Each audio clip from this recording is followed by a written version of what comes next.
નમસ્કાર, good morning. The southern Gujarat Chamber of Commerce and industry public health committee તરફથી આપ દરેકનું હાર્દિક સ્વાગત છે. તો આપણી વચ્ચે આજે વેલ નોન પર્સનાલિટી અને કહી શકાય કે સુરત જ નહીં સમગ્ર ગુજરાતનું નામ રોશન કરનાર એવા ડૉક્ટર જગદીશ સખિયા સાહેબ આપણી વચ્ચે ઉપસ્થિત છે.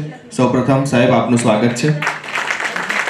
આજનો વિષય ખૂબ જ અનેરો છે અને કહેવાય ને કે ટ્રેન્ડિંગમાં રહેવું હોય, રીલ્સ બનાવવી હોય કે કોઈને જોવા હોય તો સૌથી પહેલો ચહેરો યાદ આવતો હોય છે અને આજે ચહેરાની વાત કરવાની છે. Healthy skin, healthy confidence, separating facts from myths આ વિષય આજનો છે. Southern Gujarat Chamber of commerce વતી હું શ્રી પરેશ લાઠિયા સાહેબ, honorary secretary chamber of commerce, આપને વિનંતી છે કે સાહેબ આપ ઉદ્બોધન આપજો. શ્રી પરેશ લાઠિયા સાહેબ. Good morning. આદરણીય મંચ, the Southern Gujarat Chamber of Commerce and ઇન્ડસ્ટ્રીના હોદ્દેદારો, આજના ખાસ અતિથિ વિશેષ શ્રી ડૉક્ટર સખિયા સાહેબ, ડૉક્ટર રિંકેશ ડોબરિયા સાહેબ અને આ કમિટીના ચેરમેન ડૉક્ટર જગદીશભાઈ વઘાસિયા, ડૉક્ટર રાજન દેસાઈ જે એમઓસી કરી રહ્યા છે, ડૉક્ટર સોનિયા ચંદાની, મેનેજિંગ કમિટીના સભ્ય લાલજીભાઈ ઈરાણી, પ્રદીપભાઈ પટેલ અને આપ સૌ ઉપસ્થિત ઉત્સુક સજ્જનો અને સન્નારીઓ. એચજીસીસીઆઈની પબ્લિક હેલ્થ કમિટી વતી હું આપ સૌનું આજના વિશિષ્ટ seminar healthy skin, healthy confidence, separating facts from મિથ્સમાં હૃદયપૂર્વક સ્વાગત કરું છું. આજે આપણી વચ્ચે મુખ્ય વક્તા તરીકે chief dermatologist Sakhiya skin clinic doctor Jagdish સખિયાજી ઉપસ્થિત છે. હું મંચ ઉપર તેમનું આદર સ્વાગત કરું છું.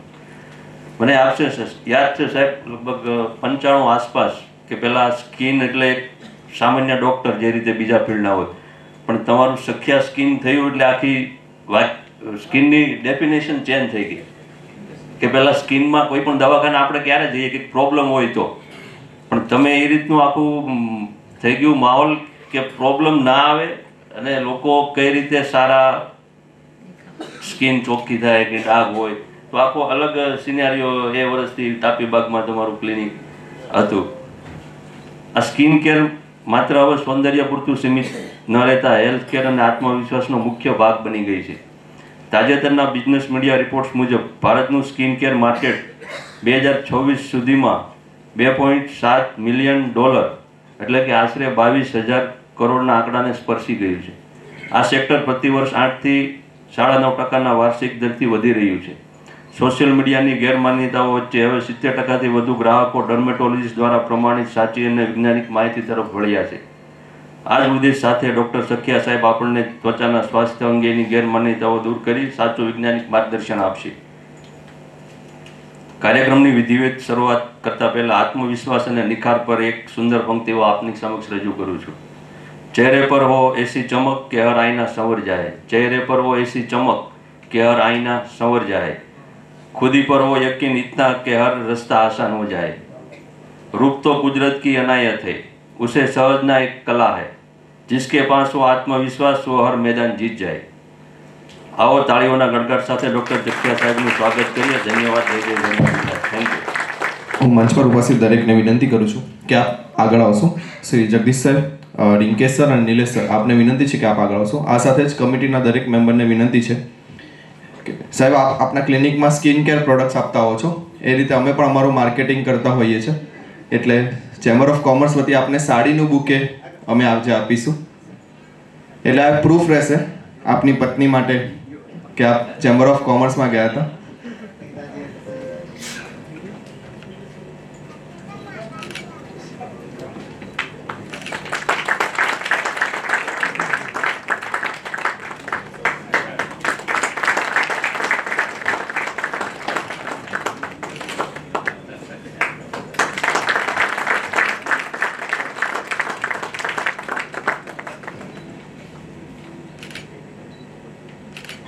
Thank you so much.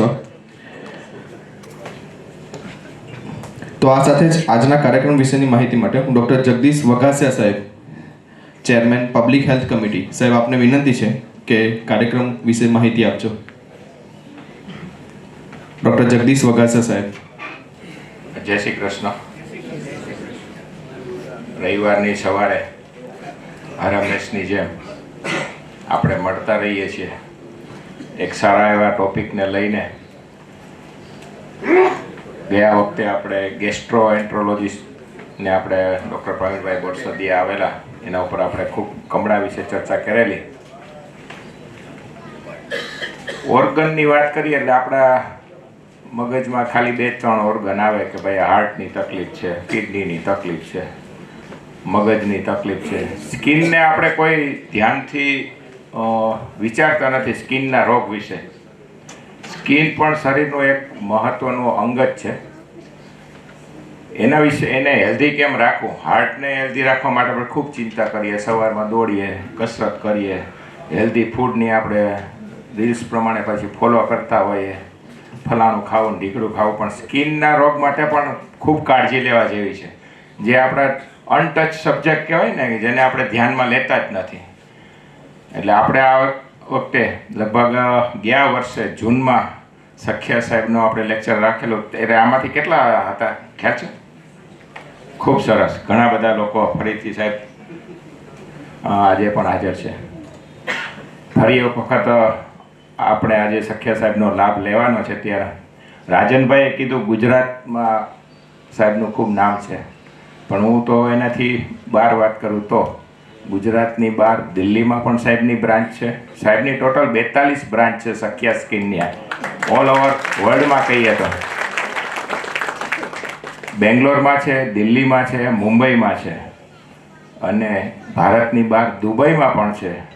આખી એક સખ્યા સ્કિનની ચેન ચાલે છે. એ ત્યારે જ પોસિબલ હોય કે એક માણસે એમાં ખેડાણ કર્યું હોય, ખૂબ ઊંડાણપૂર્વક જ્યારે એમાં ઊંડા ઉતરા હોય, તો જ તમે આટલું બધું સામ્રાજ્ય. એક સામાન્ય જેને પહેલાં આપણે ખરજવાથી ચાલુ કરતા, સ્કિન એટલે ખરજવા સિવાય આપણને ખબર ન પડે, દાદરને ખરજવું. પણ સાહેબે, લાખિયા સાહેબે કીધું એમ, સ્કિનનો આખો કન્સેપ્ટ જ જો કોઈ બદલાયો હોય તો સખ્યા સાહેબે છે. આજે ઓલ ઓવર ઇન્ડિયામાં સખ્યા સાહેબના ક્લિનિકની વિઝિટ કરે છે કંપનીઓવાળા. જ્યારે કોઈ નવું મશીન, આ અતિશયોક્તિ નથી કરતો, આ હકીકત છે. કોઈ મશીન, લેસર મશીન બનાવવું હોય કે કંઈ બનાવવું હોય ને, તો સાહેબના ડેટા અને ઇનપુટના આધારે બને છે. આજે ભૂરિયા લોકો ફોરેનમાં મશીન બનાવે તો એની સ્કિન પ્રમાણે બનાવે, જ્યારે આપણી સ્કિન ને એની સ્કિનમાં ટોનમાં ઘણો બધો ફરક હોય, તો મશીનને બી એ પ્રમાણે ડિઝાઇન કરવા પડતા હોય છે. ત્યારે આવા આજના વખતે આપણી વચ્ચે ઉપસ્થિત છે, ત્યારે હેલ્ધી સ્કિન, હેલ્ધી કોન્ફિડન્સ.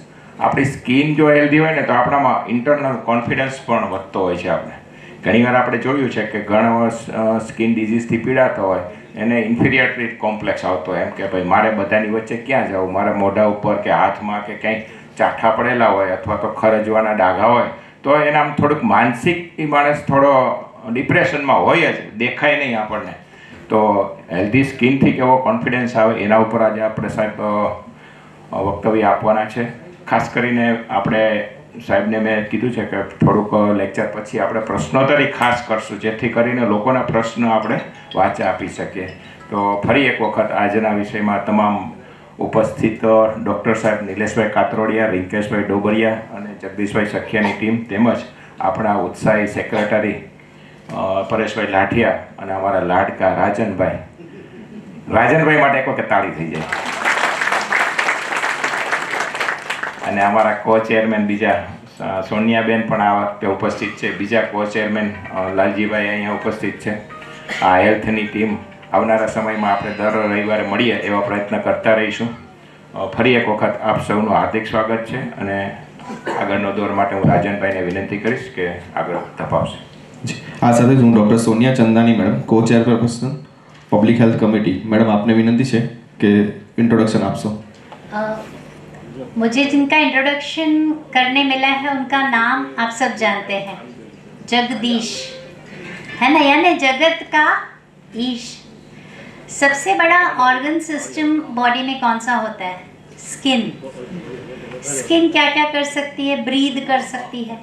कोई भी आप दवा उसमें लगाओ, ऑयल लगाओ, वो एब्जॉर्ब कर सकती है. जिस माहौल में आप रहते हो वैसी आपकी स्किन हो जाती है, और जो आपके अंदर आप डालते हो वैसी आपकी स्किन हो जाती है. मैंने सर के बहुत सारे लेक्चर्स अटेंड किए, और 25 साल पहले जब सूरत आई तो मुझे लगा कि अगर एंटरप्रेन्योर बनना है तो जगदीश सर से मिलना है, बिकॉज हम डॉक्टर्स तो थे लेकिन हमें ये नहीं पता था कि अपनी ब्रांड रेपुटेशन कैसे इस्टेब्लिश करनी है. So I am very proud to introduce him today. And सबसे करीबी, ये जो फ्रेंडशिप डे अभी गया लास्ट वीक आप सब ने मनाया, तो कौन होता है? हमारा सखा होता है, सखी होता है, लेकिन सर तो हम सबके सखिया हैं. और वो सखिया को उन्होंने न केवल देश बल्कि विदेशों में भी इस्टेब्लिश किया है. एंड आई विश सर का नेक्स्ट ईयर जब हम लेक्चर रखें तो सर की इंटरनेशनल ब्रांचेस दुबई, ऑस्ट्रेलिया और देशों में भी हों. और वो हूँफ उनको कहाँ से मिलेगी? आपके जज्बे से मिलेगी कि हर साल आप रिपीटेडली सर के सेशंस अटेंड करेंगे और उनके लिए ज़्यादा से ज़्यादा ब्रांड वैल्यू क्रिएट करेंगे. So here I go. Sir का इंट्रोडक्शन बहुत बड़ा है, शायद मैं देने जाऊंगी तो सर के लेक्चर से भी बड़ा हो जाएगा. लेकिन जो मुझे खास बात लगी कि जो 2027 में डर्माकॉन इंटरनेशनल कॉन्फ्रेंस होने जा रही है, उसके वो ऑर्गेनाइजिंग सेक्रेटरी हैं और ये हमारे लिए बहुत ही गौरव का विषय है. सर ने इतने सारे कॉन्फ्रेंसेस अटेंड किए, आई थिंक हर वीक, हर हफ्ते वो एक बड़ा प्रोग्राम ऑर्गेनाइज करते हैं. वो founder of solo largest dermatology clinic chains in India हैं. ये बहुत फ़ख्र की बात है और ये अचीव करना अपने आप में बहुत बड़ी बात है. सर का आपने बैनर अगर देखा हो तो उसमें एक चीज़ लिखा है IADVL derma practice award, right? तो और प्रेस्टिजियस गौरवंता गुजराती अवार्ड भी सर को मिला है. फ्रॉस्ट एंड सुलिवान अवार्ड जो कि ग्रोथ एक्सीलेंस अवार्ड है हेल्थ केयर प्रैक्टिस या कॉस्मेटिक प्रैक्टिस में, वो भी. सर ने बुक्स भी लिखे हैं कॉस्मेटिक डर्मेटोलॉजी पे. सर क्यूटिकॉन और बहुत सारे स्किन ब्रांचेस के हेड हैं.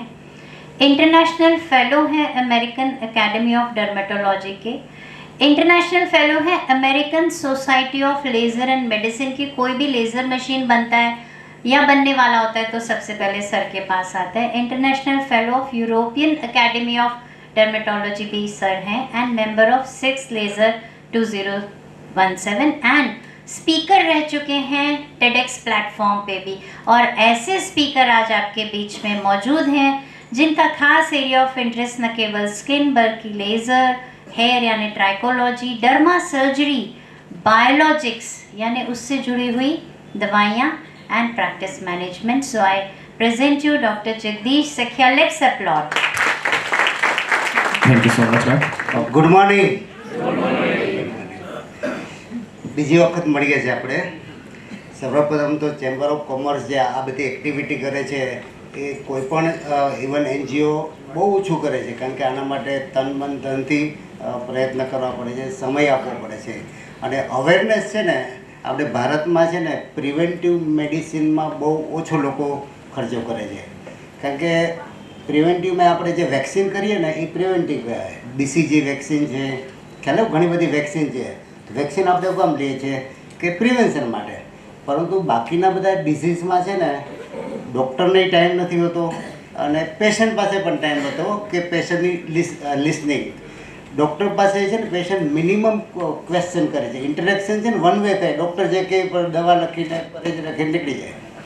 શું પરેજી રાખવાની હોય અને આ ડિઝીઝ ફરી ન થાય એના માટે છે ને બંને તરફથી નિગ્લિજન્સ છે. ડૉક્ટર રોજના 100 પેશન્ટ જોવે તો એની પાસે એટલો ટાઈમ જ નથી હોતો કે એ સમજાવી કે ભાઈ હાર્ટ હાઇપરટેન્શન છે, સુગર છે.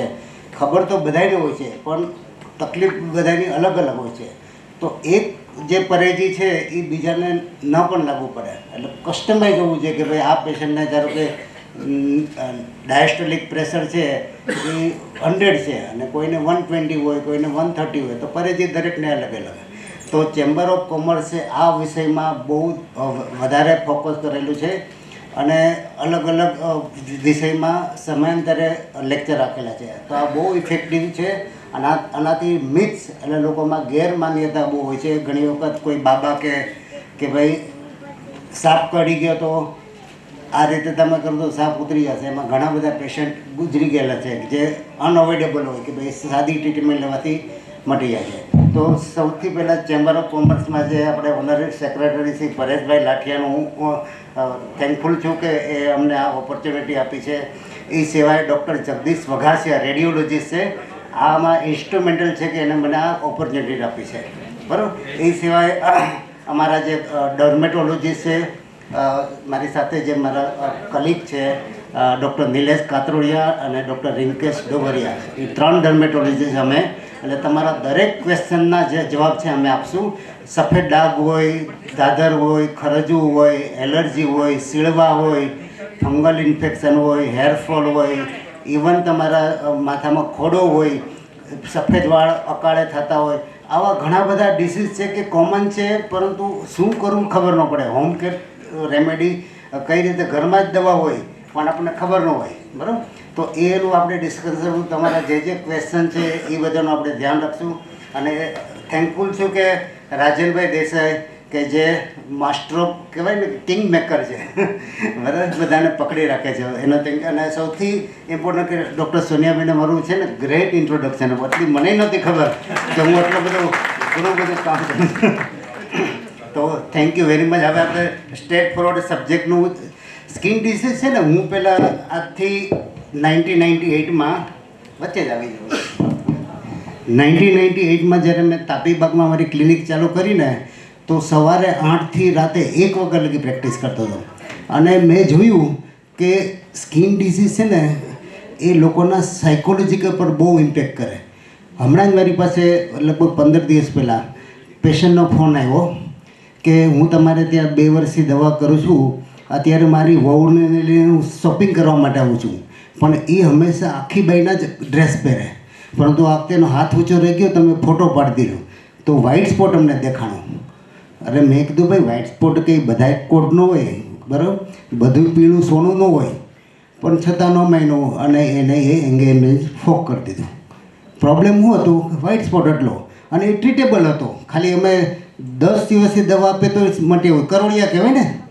તો હવે પણ પેશન્ટના ડૉક્ટરના પહેલાં શું કહે, ફેમિલીમાં મિસકન્સેપ્ટ એ હતો કે જે સફેદ એ કોડ કહેવાય. તો આવું બધું હતું કે વિટિલિગો ત્યારે અમારી પાસે કોઈ દવા નહોતી. પછી એક્ઝાઇમર લાઇટ આપ્યું, full body PUVA chamber, ultraviolet rays, કે વેસ્ટર્ન કન્ટ્રીમાં જ હતું. તો હું USA, યુરોપ ઘણી બધી જગ્યાએ ગયો. તો મેં કહું આ તો ટ્રીટેબલ કેમ રહેશે? ઇવન ધોળા લોકોને તો આ ડિસીઝ હોય જ નહીં, પરંતુ ત્યાં પણ હપસી કાળા લોકો હોય, ઇન્ડિયન પોપ્યુલેશન હોય. તો આ સફેદ ડાઘ કહેવાય એટલું, પણ આને લીધે લોકોને માનસિક એવા છે કે ડિપ્રેશન આવી શકે, અને 30 35 વર્ષ લગી એન્ગેજમેન્ટ મેરેજ નથી થતા. એ સિવાય બીજું છે આ તે પિગમેન્ટેશન. ઘણી વખત હેર ડાય કર્યું હોય તો ચહેરો થોડો કાળો પડી જાય. એ સિવાય તડકામાં ઘણા રખડતા હોય, બરાબર, સનસ્ક્રીન ન વાપરતા. તો ફેશિયલ પિગમેન્ટેશનને લીધે અમે ડાયવોર્સ થતા જોયેલા છે. એક્સ્ટ્રા કહેવાય ને કે મેટ્રોમલી સંબંધ જોયા છે કે ભાઈ છોકરાને છોકરી ગમતી નથી અને છોકરીને છોકરો ગમતો નથી, એવું અમે જોયું છે. એટલે કોસ્મેટિક જે છે એ અમારું ડાયરેક્ટ અમારું શું કહે પ્રાઇમરી મિશન નથી, પરંતુ આ બધું જોતાં જોતાં અમને ખ્યાલ આવ્યો કે આ પણ એક પેલું ઇમ્પોર્ટન્ટ છે. ધારો કે અમુક એવી વસ્તુ છે કે કોઈ આપણે તમે પ્લેનમાં ગયા હોય તો એર હોસ્ટેસ તમે જુઓ ને એકદમ ક્લીન સ્કિન હોય, પિમ્પલ્સ પિગમેન્ટેશન હોય તો એર હોસ્ટેસ કાઢી મૂકે, એને ગ્રાઉન્ડ સ્ટાફમાં મૂકી દે, પરંતુ અંદર પ્લેનમાં ન જવા દે. તો એ કંઈ એના માટે એકદમ શું કહે જોબ જતી રહે એવા મેં જોઈએ છે. હોટલ રિસેપ્શનિસ્ટ છે તમે જુઓ એ સ્કિન ક્લિયર ન હોય એને જોબમાંથી કાઢી મૂકે. તો આવા બધા હોસ્પિટાલિટી સેગમેન્ટ એવા છે કે બ્યુટી છે ને એ જરૂરી છે, એ કોઈ લક્ઝરી નથી, નેસેસિટી છે. આ સિવાય આપણે જે બહાર જતા હોય 3 નાના બચ્ચા હોય તો જે દેખાવમાં સારો હોય ને આપણે એને રમાડીએ, અને બિચારો થોડોક કાળો હોય અથવા એને આપણે સામે ન જોતા હોય. આ હ્યુમન મેન્ટાલિટી, એવું નથી કે ડે 1થી ચાલી હોય, વર્ષોથી પેલું નથી. તો બ્યુટી જે છે ને તમને કોન્ફિડન્સ આપે. તમે જુઓ કે એવું નથી કે ગોરા લોકો બહુ બુદ્ધિશાળી હોય, પણ આપણને પરસેપ્શન છે કે ભાઈ આ માણસ બુદ્ધિશાળી હશે. ખ્યાલ આના સામાજિક પ્રસંગ, આ સામાજિક જે રિલેશન છે, ઘરના રિલેશન બહુ સારા છે. આ જો હું નથી કહેતો કે દેખાવમાં સારો એટલે બધાય સારા હોય છે, પણ આપણું મેન્ટાલિટી એવી છે કે ભાઈ આ એકદમ હેન્ડસમ છે તો બધી રીતે ખુશી હશે. એમાં એવાય જોઈએ કે દુઃખી હોય, બરાબર. એટલે બ્યુટી છે. અમે જે હમણાં એક ટેટુ જોયેલું, છોકરીએ છે ને છોકરાનું નામ લખેલું કે ભાઈ આશીષ. હવે આશીષ તો બીજે પૈણી ગયો, ખ્યાલ આવ્યો. હવે એ ટેટુ નીકળવું પેલી માટે તો કમ્પલસરી થઈ ગયું. હવે જ્યાં લગી આશીષ ન નીકળે તો એનો ન મેળ પડે ખ્યાલ. એટલે આવા ઘણા બધા એવા છે કે એ જરૂરી છે. કારણ કે મિલિટરીમાં તમે ટેટુ હોય ને તો મિલિટરીમાંથી તમને રિજેક્ટ કરી દે, ત્યાં ટેટુ એલાઉ નથી. ઇવન આ બધી હોસ્પિટાલિટી બધી સેગમેન્ટ એવી છે કે એ એલાઉ નથી. આ ટેટુ તો એક મેં તમને બાય પ્રોડક્ટ કીધું, પણ અમુક સોરાયસિસ હોય, માથામાં ફોતરી ખર્યા જ રાખે, બરાબર. સોરાયસિસ છે અનટ્રીટેબલ છે. ડાયાબિટીસ કેમ થાય, પ્રેશર કેમ થાય, અસ્થમા, થાઇરોઇડ, એમ લાઈફ ટાઈમ રહેતી બીમારી છે. પરંતુ અત્યારે બાયોલોજિકલ ઇન્જેક્શનથી તમે સોરાયસિસ ગમે એવું હોય ને કંટ્રોલમાં રાખી શકો. અને 3 મહિને એક ઇન્જેક્શન લેવાનું હોય તો વર્ષમાં 4 ઇન્જેક્શન તમે એને કંટ્રોલ કરી શકો. તો આ થઈ સફેદ ડાઘ. અને હવે થયું હેરફોલ. હેરફોલ છે ને 12 વર્ષમાં પણ ટાલ દેખાવા માંડે. હવે 4 કારણ હોય: જેનેટિક હોય, વારસાગત હોય, એક સ્ટ્રેસ હોય, એક ડેફિશિયન્સી હોય, એટલે ઉણપ હોય. અને જે સૌથી ચોથું છે એ આડવડું ખાવાનું. અત્યારે શું બ્લિંકેટ 10 મિનિટમાં પીઝા હાજર થઈ જાય ખ્યાલ. જે ઓનલાઈન જે મળે, રવિવારે એને એટલું બધું બનાવેલું હોય કે વધ્યું હોય તો સોમવારે તમારા માટે કંઈ નવું ન બનાવે, એ ગરમ કરીને જવા દે ખ્યાલ. એવી પાણીપુરીવાળો ભાઈઓ છે, વધે પાણીપુરી તો સોમવાર મળે, એટલે તમારે છે ને સોમવારે બહુ નહીં ખાવાનું બહારનું, એ રવિવારનો છે ને. બપોરે તમે ભાતની ના પડો તો જાણે અજાણે તમે સાંજે વઘારેલા ભાતની આમંત્રણ આપો છો, બરાબર. એટલે જે અમારે અત્યારે છે ને કોઈ પણ છે, તમે શ્વાસ લો છો તો એ પોલ્યુટેડ છે. તમે જે ડાયટ તમે ખાઓ છો એ તમે પેસ્ટિસાઇડ જે છે ને એ તમે એનું ડિસ્ક્રિપ્શન વાંચો. જે કેન્સરના કેસ વધવા માંડ્યા છે, ઓરલ છે, સ્કિનના કેન્સર છે, ઇન્ટેસ્ટાઇન છે, અત્યારે છે ને 60 યર પછી દર 10 એકને કેન્સર થાય. દર 10 એકને.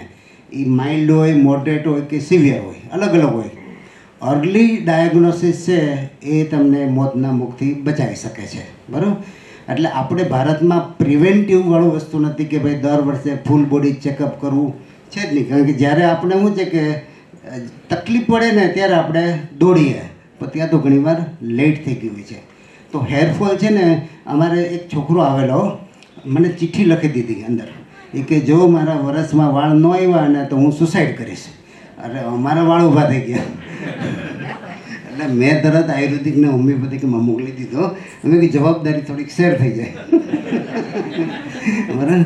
એટલે સાયકેટ્રિક ભાઈ મોકલી દીધું. મેં ત્યારે ખબર પડી કે લોકો વાળને એટલું બધું ઇમ્પોર્ટન્સ આવે. કારણ કે અમુક હેરફોલ થાય નેચરલી હોય, 35-40 પછી એ ઇનેવિટેબલ છે કે ભાઈ એજિંગ થાય, રિંકલ્સ આવે, સ્કિન સુકાય. અમુક વસ્તુ ઇનેવિટેબલ છે કે થાય જ. તમે જેટલી મહેનત કરો છો એટલું તમે રોકી શકો અથવા તમે એને રિપેર કરી શકો, પણ તમે એને રિવર્સ ન કરી શકો. સિવાય કે તમારા ચહેરા પરથી ઇન્કમ આવતી હોય ને તો કરાય. ધારો કે શાહરૂખ ખાન છે, અમિતાભ બચ્ચન 8-10 વખત સર્જરી કરાવી રિંકલ્સ માટે, કારણ કે ફેસ વેલ્યુ છે એનો, બરાબર. ગમે એટલું તમે અંદરનું, કારણ કે છે ને સ્કિન દેખાય, તમને કંઈ લીવર થોડું દેખાય, હૃદય નથી દેખાવાનું, ફેફસા નથી દેખાવાના. જે દેખાય એ તમે મહેનત કરો તો પરસેપ્શન એવું હોય કે એનું અંદરનું પણ સારું છે, બરાબર. જરૂરી નથી સારું હોય, પણ પરસેપ્શન એટલે માન્યતા હોય. તો અમે અત્યારે ડૉક્ટર નિલેશ અને ડૉક્ટર રિંકેશ તમારા બધા ક્વેશ્ચનના જવાબ આપીશ કે ભાઈ તમને કારણ કે 5000 સ્કિન ડિસીઝ છે અત્યારે, 5000. અને આપણે જોઈએ છીએ 10-12 રોગ: ખરજુ, દાદર, ગુમડા છે, ખસ છે, હેરફોલ છે, આ બધું 10-20 એલર્જી છે, પછી સીળવા છે, પછી પામોપ્લાન્ટર કેરેડો, એટલે શું કે તજાગરમી છે. નામ તજાગરમી જ હોય, પણ જેને થઈ હોય ને એને ખબર હોય. કારણ કે ચીરામાં છે ને એ સાબુ સોડા અડીનો કે કંઈ રસોઈ ન કરી શકે. અને એ જે કરતો હોય ને, તો જ્યારે જોઈન્ટ ફેમિલી હોય ને તો એનું કોઈ બનાવેલું ખાય નહીં, કારણ કે ડાયરેક્ટ કોન્ટેક્ટ હોય બ્લડનો. અને અમુક કોન્ટેજિયસ ડિઝીઝ હોય, વિનરલ ડિસીઝ, ગુપ્ત રોગો હોય, HIV હોય, હિપેટાઇટિસ હોય, એ પણ ક્રેક દ્વારા ફેલાઈ શકે.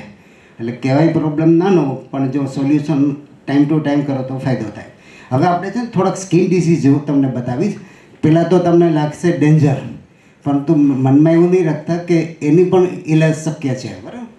Couple of. અને આ હેરફોલ, અર્લી હેરફોલ હોય ને તો તમે ટ્રાન્સપ્લાન્ટથી બચી શકો, કારણ કે તમારા ફોલિક્યુલ વાળના રૂટ છે ને ઇન્ટેક હોય, તમે એને બચાવી શકો. પણ જ્યારે સ્ટેજ 3, સ્ટેજ 4 તમે ક્રોસ કરો ને પછી તમે ઇરિવર્સિબલ ડેમેજ થઈ ગયા હોય, એટલે પછી બાળ આવે નહીં, બરાબર. પછી અમારે છે ને 4 અલગ અલગ સેગમેન્ટ હોય. એક ક્લિનિકલ ડર્મેટોલોજી એટલે આ સ્કિન ડિસીઝ બતાવે કે તમે જોઈ શકો.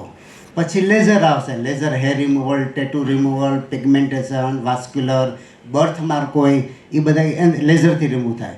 પછી એસ્થેટિક એટલે બ્યુટિફિકેશન, એક જ કે ભાઈ રિંકલ્સ ન દેખાય, તમારી સ્કિન એક ફ્લોલેસ રહે, ટાઈટ રહે, એ સાથે જે ઢીલી પડે એ ન પડે, એને એસ્થેટિક કહેવાય. જે મેજોરિટી છે ને એ એફ્લુઅન્ટ વર્ક કહેવાય કે ભાઈ જે તમારી પાસે સ્પેર મની હોય ને તો કરાય, સ્પેર મની ન હોય તો નહીં કરાય.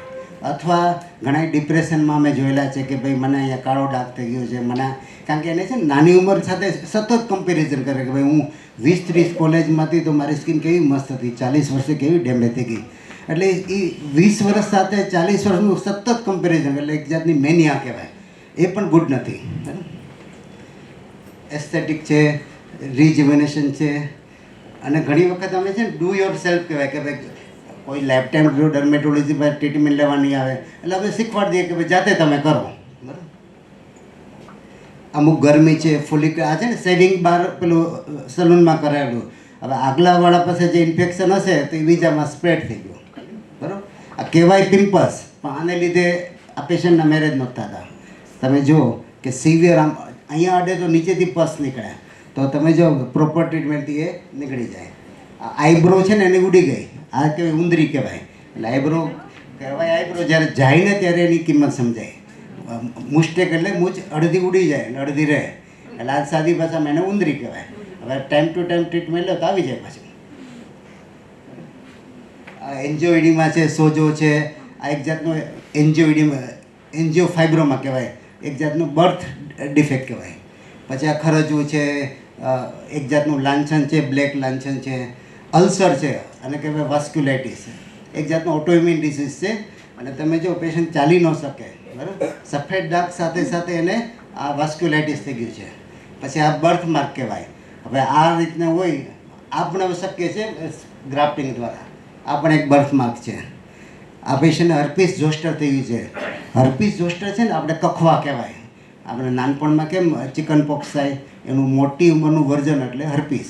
જે એરિયામાં થાય ને એક જ સાઈડ થાય, અને હર્પીસની ટાઈમ ટુ ટાઈમ દવા લઈએ તો પાછળની કોઈ પ્રોબ્લેમ ના હોય. કાળા ડાઘ થાય, વ્હાઇટ સ્પોટ થાય, અથવા હર્પીસ મેટા પછી જે કહેવાય ને પેઇન થાય ને, અમુક મોટી ઉંમરમાં હોય ને ડાયાબિટીસવાળા, એને અગર હર્પીસ થયું હોય તો સતત દુખાવો 6 મહિના, વરસ, 2 વર્ષ રહે.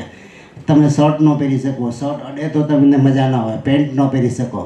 એટલે કહેવાય હર્પીસ, પણ હર્પીસ પછીની જે પ્રોબ્લેમ હોય ને એ વર્ષો લગી ચાલે. આ બીજી હર્પીસ છે, અલગ અલગ હર્પીસ છે. આ પેશન્ટને કેન્સરનું સર્જરી કરેલું, ચેસ્ટમાંથી સ્કિન લીધી અને મોઢામાં લગાવી, તો હવે મોઢામાં વાળ ઉગવા માંડ્યા. હવે આ કેવી હાલત થાય, તમે જમો હોય પહેલાં વાળ અડી જાય, વાળ પેટમાં જાય, અલગ બોનસના. હવે આ લેઝરથી તમે કાઢી શકો. આઇક્થાઇસિસના જેનેટિક ડિસીઝ કહેવાય. આ પેશન્ટને મસા કાઢવા માટે ચૂનો લગાડેલો, મસો તો રહી ગયો પણ ચામડી ઉડી ગઈ. બરાબર. એટલે ઘણી વખત નાનો મસો ચૂનો લગાડે તો મસો તો અવળો હોય પણ એનો ખાડો મોટો પડી જાય. એટલે આ અમુક વસ્તુ તમારે કિલોઇડ છે. સોની પાસે ઇયર પિયર્સિંગ કરેલું છે, તો ઇન્ફેક્શન થઈ ગયું તો કિલોઇડ થઈ ગયું. બરાબર. આ પિગમેન્ટેશન છે એટલે ઓલું પેટમાં દુખે ને તો ટાઈગર બામ લગાડે. ટાઈગર ને પેલું અમુક સ્ટ્રોંગ બામ આવે તો ચામડી બળી ગઈ આખી. બરાબર. આ એક જેનેટિક બીમારી છે. આ લાખું કહેવાય.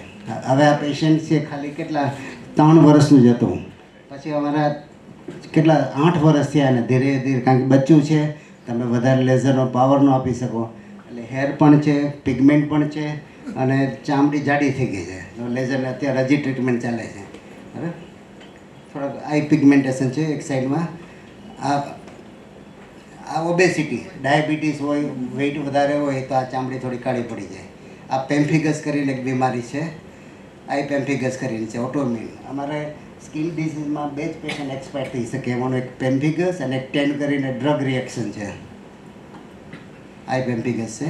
આ એલર્જી કહેવાય. તડકામાં જાય એટલે અમુક ડસ્ટ હોય ને એને લીધે, અથવા ખેતરમાં જે જતા હોય ડસ્ટ ઉડે એને લીધે આ એલર્જી થઈ જાય. આ તમે સહી. બરાબર. હવે આમાં પેશન્ટનું ડેઇલી લાઈફ પણ ઇવન એના ગ્રાન્ડ ચિલ્ડ્રન એની પાસે ન આવે. આ પેશન્ટ એક જ કે ભાઈ મારા ગ્રાન્ડ ચિલ્ડ્રન મારી પાસે આવતા નથી, ડરે છે મારીથી. આ તજાગરમી કહેવાય. આમાં પેશન્ટ ચાલી ન શકે, ચપ્પલ ન પહેરી શકે, શૂઝ ન પહેરી શકે. બરાબર. આ કોન્ટેક્ટ એલર્જીક ડર્મેટાઇટિસ કહેવાય. લેડીઝ પેલું સાબુ સોડા અને બધું ડિટર્જન્ટ નાડે ને એને લીધે આ થઈ શકે. આ લાખું કહેવાય લોહીનું લાખું કહેવાય. પરંતુ આંખ જતી રહે, એમાં શ્વાસ ન લઈ શકે, ખાવામાં તકલીફ પડે. બરાબર. કિલોઇડ દાયજા પછી જે કિલોઇડ કહેવાય ને આ એન્જિયો ફાઇબ્રોમાં, એટલે ખીલ એટલી બધી ગ્રંથિ ઓઇલ બનાવે તો આ એન્જિયો પેલું રાઇનોફાઇબ્રોમાં કહેવાય. આ એસેલી કહેવાય. ગાલ આખો અંદર જ જતો રહ્યો. તમે છે ને એની પેટમાંથી ફેટ લઈને ખાડામાં નાખી દીધી તો થઈ ગઈ. બરાબર. આ ખોડો કહેવાય. ખોડો આમ સામાન્ય ભાષામાં એવું કે ખોડો છે, પણ આમાં ઇન્ફેક્શન છે બહુ હેરાન કરે. આ સીબીએસએસ સિસ્ટ કહેવાય. ખીલની ગ્રંથિ હોય ને આમ ભેગું થઈ ગયું કલેક્શન. આ એન્જિયો ફાઇબ્રો.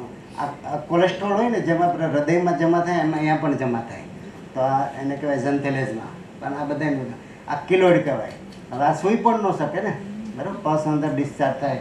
આ ખીલમાંથી થયેલા. ખીલ આપણે એમ થાય કે રોગ નાનો છે પણ એના કોન્સિક્વન્સીસ છે ને બહુ વધારે ખરાબ હોય છે. બરાબર. આ પણ એલર્જી છે. આ લેપ્રસી રક્તપિત્ત. આ લાલ લોહીનું લાખું કહેવાય. આમાં ખાઈ કેમ શકે ખ્યાલ? હવે મેરેજ થઈ ગયા પણ સામેવાળાને કીધું નહોતું, ડિસ્ટન્સ મેરેજ હતા. હવે એ હસબન્ડ હવે આવવાનો છે હમણાં, તો આ તૂટવાનું છે ને. બરાબર. આ સોરાયસિસ છે.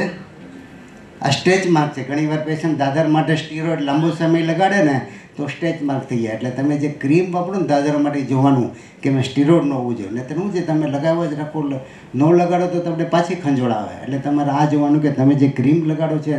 હવે તો ચેટ જીપીટી આવી ગઈ, એનો ફોટો પાડીને તમારે અંદર મૂકી દો ને કે આનો કોન્સ્ટિટ્યુટ શું છે, અંદર ઇન્ગ્રેડિયન્ટ શું છે, એમાં મને કોઈ નુકસાન કરવું છે કે નહીં, તો તમને તરત કહી દે.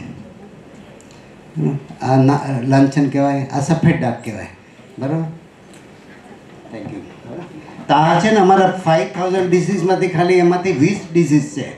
હવે આપણે પેનલ ડિસ્કશનમાં તમારા જે ક્વેશ્ચન છે ને એમાં કોઈ હિચકિચાટ નહીં રાખતા. બરાબર.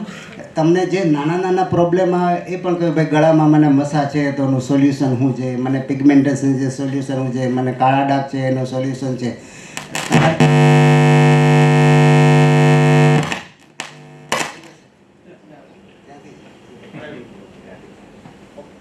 આ કહીને ભીમ ખાઈને શકુને જાડા થાય એના જેવું છે.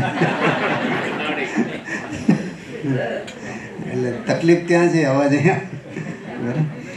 તો જે કારણ કે સ્કિન ડિસીઝ એવા છે કે તમે અર્લી ઇન્ટરવેન્શન કરો તો સ્કિન ડિસીઝ તમને જલ્દી મટી જાય, રિકરન્સ ન થાય. અત્યારે તો સ્કિનમાં એટલી બધી વેક્સિન આવી ગઈ છે કે તમે એ સ્કિન ડિસીઝને પ્રિવેન્ટ કરી શકો. ઇમ્યુનોથેરાપી આવી ગયા, જીન થેરાપી આવી ગઈ, એક્ઝોઝોમ આવી ગયા, સ્ટેમ સેલ થેરાપી ગઈ અને ઘણા બધા લેઝર છે. તો હવે ઓલમોસ્ટ પહેલાં અમારે હું 10માંથી 9 રોગમાં કહી દઉં કે આ મટતા નથી, તમે એની સાથે જીવતા શીખી જાઓ ને તે કોપરેલ તેલ લગાવ્યા રાખો. બરાબર. હવે એવું નથી. તમારે 10માંથી 9 ડિસીઝ મટેવા છે, અથવા મટે નહીં તો તમને રાહત આપી શકે, અથવા તમે અમુક ઇન્જેક્શન રેગ્યુલર લો તો થાય નહીં. બરાબર. તો કહેવાનું મિનિંગ છે અમારે ચામડીમાં એવું છે કે પેલા કહેવા હતા ને કે મટે નહીં મરે નહીં, હાલ્યા રાખે. બરાબર. અને અમુક તો ડૉક્ટર છે ને સિક્કો બનાવી દીધો કે વધે ઘટે મટે ઈશ્વરને આધીન છે. તો લોકો હું ઈશ્વરને ફી આપીશ કંઈ નીકળી ગયું. બરાબર. તો હંમેશા ધ્યાન રાખજો, prevention is better than cure. કેન્સરમાં પણ ફર્સ્ટ ડિગ્રી જે કેન્સર હોય ને અર્લીએસ્ટ મટી જાય. અને અત્યારે શું છે કે કોઈ દી સોનોગ્રાફી ન કરે, કંઈ પણ ન કરે. 4 કોમન કારણ છે કેન્સર થવાના. સૌથી પહેલાં તો કોઈ તમારી હેબિટ હોય, પછી એક પેટમાં છે ને એચ પાયલોરી કરીને ઇન્ફેક્શન હોય, એસિડિટી કરતું હોય, આપણને લાગે છે એસિડી, અને એચ પાયલોરી કરીને બેક્ટેરિયાને મારવા માટેની દવા ખાલી આવે 10 રૂપિયાની, ખ્યાલ આવે. પણ એ સાદી દવા આપણે આમ તે એસિડિટી કરતાં નીકળી જાય, પણ એને લીધે કેન્સર થાય. થર્ડ જે છે ને એ તમારા સ્ટ્રેસ અને સર્કેડિયન સાયકલ કહેવાય, કે જે 11થી 1 વાગે જે સૂવાનું હોય ને એ પછી 12-1 વાગે સૂવે. સ્ક્રીન ટાઈમ વધી જાય અને પાછું અર્લી ઉઠે અને સૂવે મોડું. તો આને કહેવાય સર્કેડિયન સાયકલ. જેની સર્કેડિયન સાયકલ રિધમ સારી હોય ને એ લાંબુ જીવે ને ક્વોલિટી સારી હોય. બરાબર. અને જે ફોર્થ છે ને આપણે છે ને ભગવાને દરેક અવયવ છે, એક આપણે ઘડિયાળ જોઈએ છે એ એક્સટર્નલ વોચ કહેવાય. આપણા દરેક લીવરની, કિડનીની, લંગની, બ્રેઇનની અલગ અલગ ઘડિયાળ હોય. જે બહુ સ્મોકિંગ કરતા હોય ને એની લંગની ઘડિયાળ ફાસ્ટ ચાલે, બહુ આલ્કોહોલ પીતા હોય તો એની લીવરની ઘડિયાળ ફાસ્ટ બને, કોઈ ઓછું પાણી પીતા હોય એની કિડનીની ઘડિયાળ ફાસ્ટ બને. એક બ્રેઇન હોય બહુ સ્ટ્રેસમાં રહેતા હોય, બરાબર, વધારે પડતું મલ્ટીટાસ્કિંગ હોય તો એની બ્રેઇનની ઘડિયાળ ફાસ્ટ બને.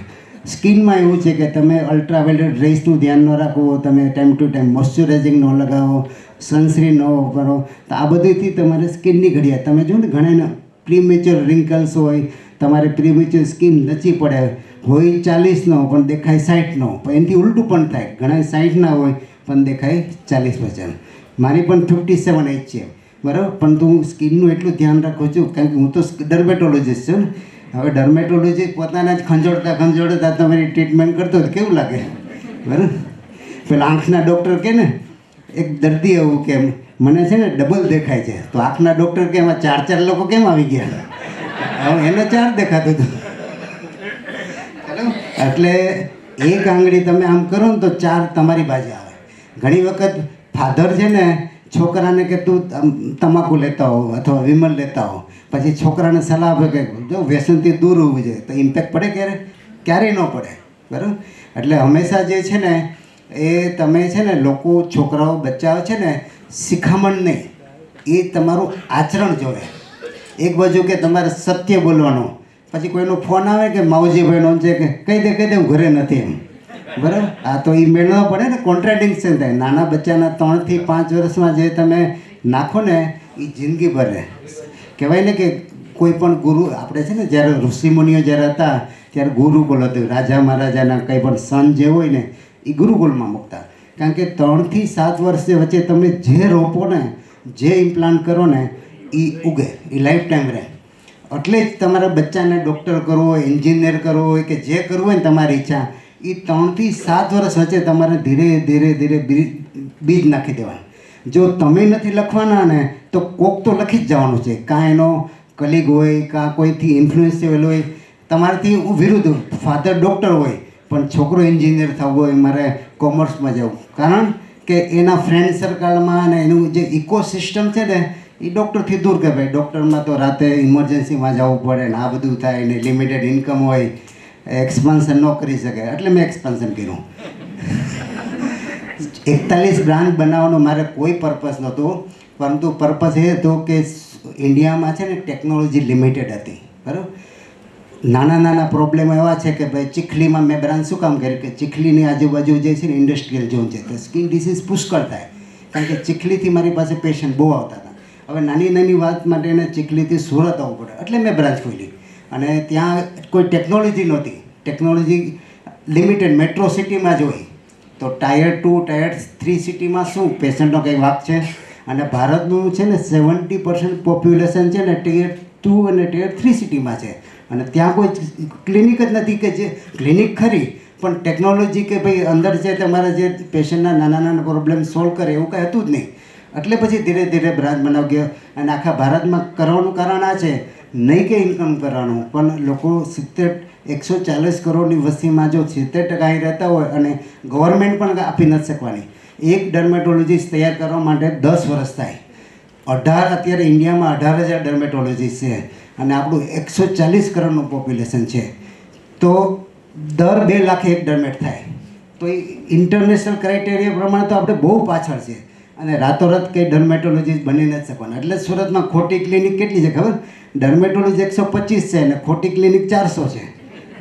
ખ્યાલ? ત્યાં DHM જે આનું ભણેલા જ નથી, બરાબર. એટલે પછી શું છે, કોમ્પ્લિકેશન નહીં થાય. કારણ કે જે સબ્જેક્ટને, હવે અમે આયુર્વેદિક દવા આપીએ તો કેવું થાય, અમે હોમિયોપેથિક દવા જે અમારો સબ્જેક્ટ જ નથી એવું સુરતમાં છે. અમે ડર્મેટોલોજી કમ્પ્લેન ઘણી બધી કરી, પણ આ તો શું છે, જાડી ચામડી છે, ગવર્મેન્ટ કે સાંભળે નહીં, બરાબર. કારણ કે કોઈ રેગ્યુલેશન જ નથી. સલૂનવાળા છે ને હેરીમોલ કરતા હોય, સલૂનવાળા લેઝર કરતા હોય, બરાબર. પાર્લરમાં મેં જોયું છે કે લેઝર પછી બળી ગયા પછી અમારી પાસે આવે, ખ્યાલ. એટલે આ બધું એવું છે કે કોઈ રૂલ્સ રેગ્યુલેશન નહીં, બરાબર. જગદીશ રેડિયોલોજીસ્ટ છે પણ એને કાલ ખંજોળાવે કે મારે ચામડીનું ક્લિનિક કરે છે, કરીએ કે, બરાબર. તો કહેવાનું મિનિંગ છે એનીથિંગ એક્સેસ પોઈઝન. એટલે તમારે બધાએ છે ને વિવેકથી બધું વાપરવાનું, અને તમને જો ન ખ્યાલ આવે તો કન્સલ્ટન્ટ ડર્મેટોલોજીસ્ટને બતાવો. તમારું શેમ્પૂ કયું છે, તમારે ઓઇલ કયું વાપરવાનું, તમારે સાબુ કયું વાપરવાનું, મોઇશ્ચરાઇઝિંગ ક્રીમ કઈ વાપરવાનું, આ બધું ડર્મેટોલોજીસ્ટને એવું નથી કે વારંવાર જવાનું. એક વખત મળ્યો એટલે તમારી જે પ્રોડક્ટ તમારે શું જોઈએ છે, તમારી સ્કિનને મુજબ સેન્સિટિવ સ્કિન છે, બરાબર, ઓઇલી છે, ડ્રાય છે, અલગ અલગ સ્કિન. આપણે આટલા બેઠા છે ને, દરેકની સ્કિન અને અલગ અલગ છે, દરેકને તમે જુઓ ચહેરા અલગ અલગ છે. ખ્યાલ તો એક પ્રોડક્ટ બીજાને પ્રોડક્ટ શૂટ પણ ન થાય, એલર્જી રિએક્શન પણ આવે. ખ્યાલ તો આ બધું એવું છે કે ડર્મેટોલોજીસ્ટ મળવા આમાં જેટલાને છે ને અમારી ક્લિનિકમાં હોય ને, પહેલું કન્સલ્ટેશન ફ્રી છે, બરાબર. ખાલી કહેવાનું કે ચેમ્બર ઓફ કોમર્સમાંથી અમે આવેલા છે તમારા, બરાબર. અને જ્યારે જાઓ ને ત્યારે ગિફ્ટ એક લેતા જાજો. રેસિપ્રોકલ એક ગિફ્ટ રાખી છે, તમને કામ લાગશે. નીચે છે ને અમે કાઉન્ટર છે, ત્યાંથી લેતા જાઓ. અને અમારું IDWEL છે, ઇન્ડિયન એસોસિએશન ઓફ ડર્મેટોલોજીસ્ટ છે, કે ગુજરાતમાં 700 ડર્મેટોલોજીસ્ટ છે.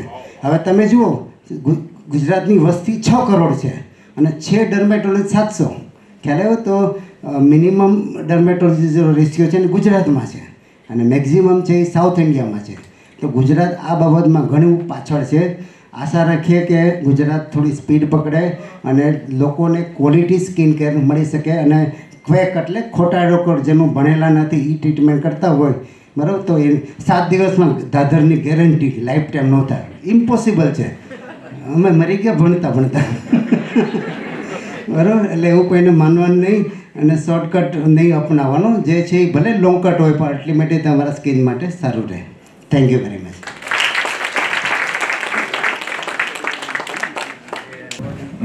Good morning everyone. ખૂબ ખૂબ ધન્યવાદ.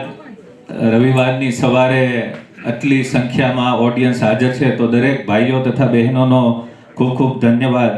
હું ડૉક્ટર નિલેશ કાતરોડિયા ડર્મેટોલોજીસ્ટ છું, અને હવે દરેકને સ્કિન ડિસીઝ અથવા સારી ત્વચા કઈ રીતે રાખવી તેના અમુક ક્વેશ્ચન્સ હશે.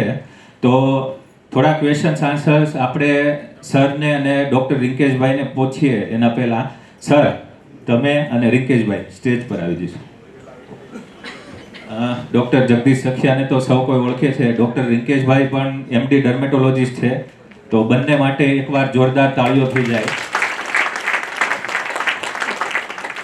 સૌપ્રથમ ચેમ્બર ઓફ કોમર્સ કે જેમને પરેશભાઈ લાઠિયા, ડૉક્ટર જગદીશ વઘાસિયા, ડૉક્ટર રાજનભાઈ દેસાઈ અને ડૉક્ટર સોનિયા મેડમ કે અમને આ ઓપોર્ચ્યુનિટી આપી. અમારી આ સંસ્થા છે ઇન્ડિયન એસોસિએશન ઓફ ડર્મેટોલોજીસ્ટ, એમના વતી ચેમ્બર ઓફ કોમર્સનો ખૂબ ખૂબ આભાર.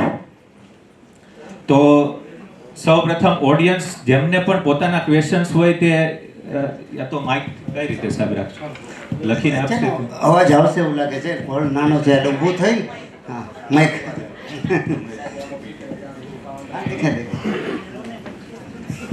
હેલો, આવે છે અવાજ? Hello, okay. સૌથી પહેલા વિટિલિગો એટલે કે સફેદ દાગ. સફેદ દાગ માટે કેટલા લોકો એવું માને છે કે સફેદ દાગ ટચ કરવાથી સ્પ્રેડ થાય છે? કેટલા લોકો એવું માને છે? નહીં? એનો મતલબ એવો છે કે ઓડિયન્સ જાગૃત છે. સફેદ દાગ સફેદ વસ્તુ જેમ કે દૂધ, સફેદ ફિશ એવું ખાવાથી ફેલાય છે. કેટલા લોકો એવું માને છે?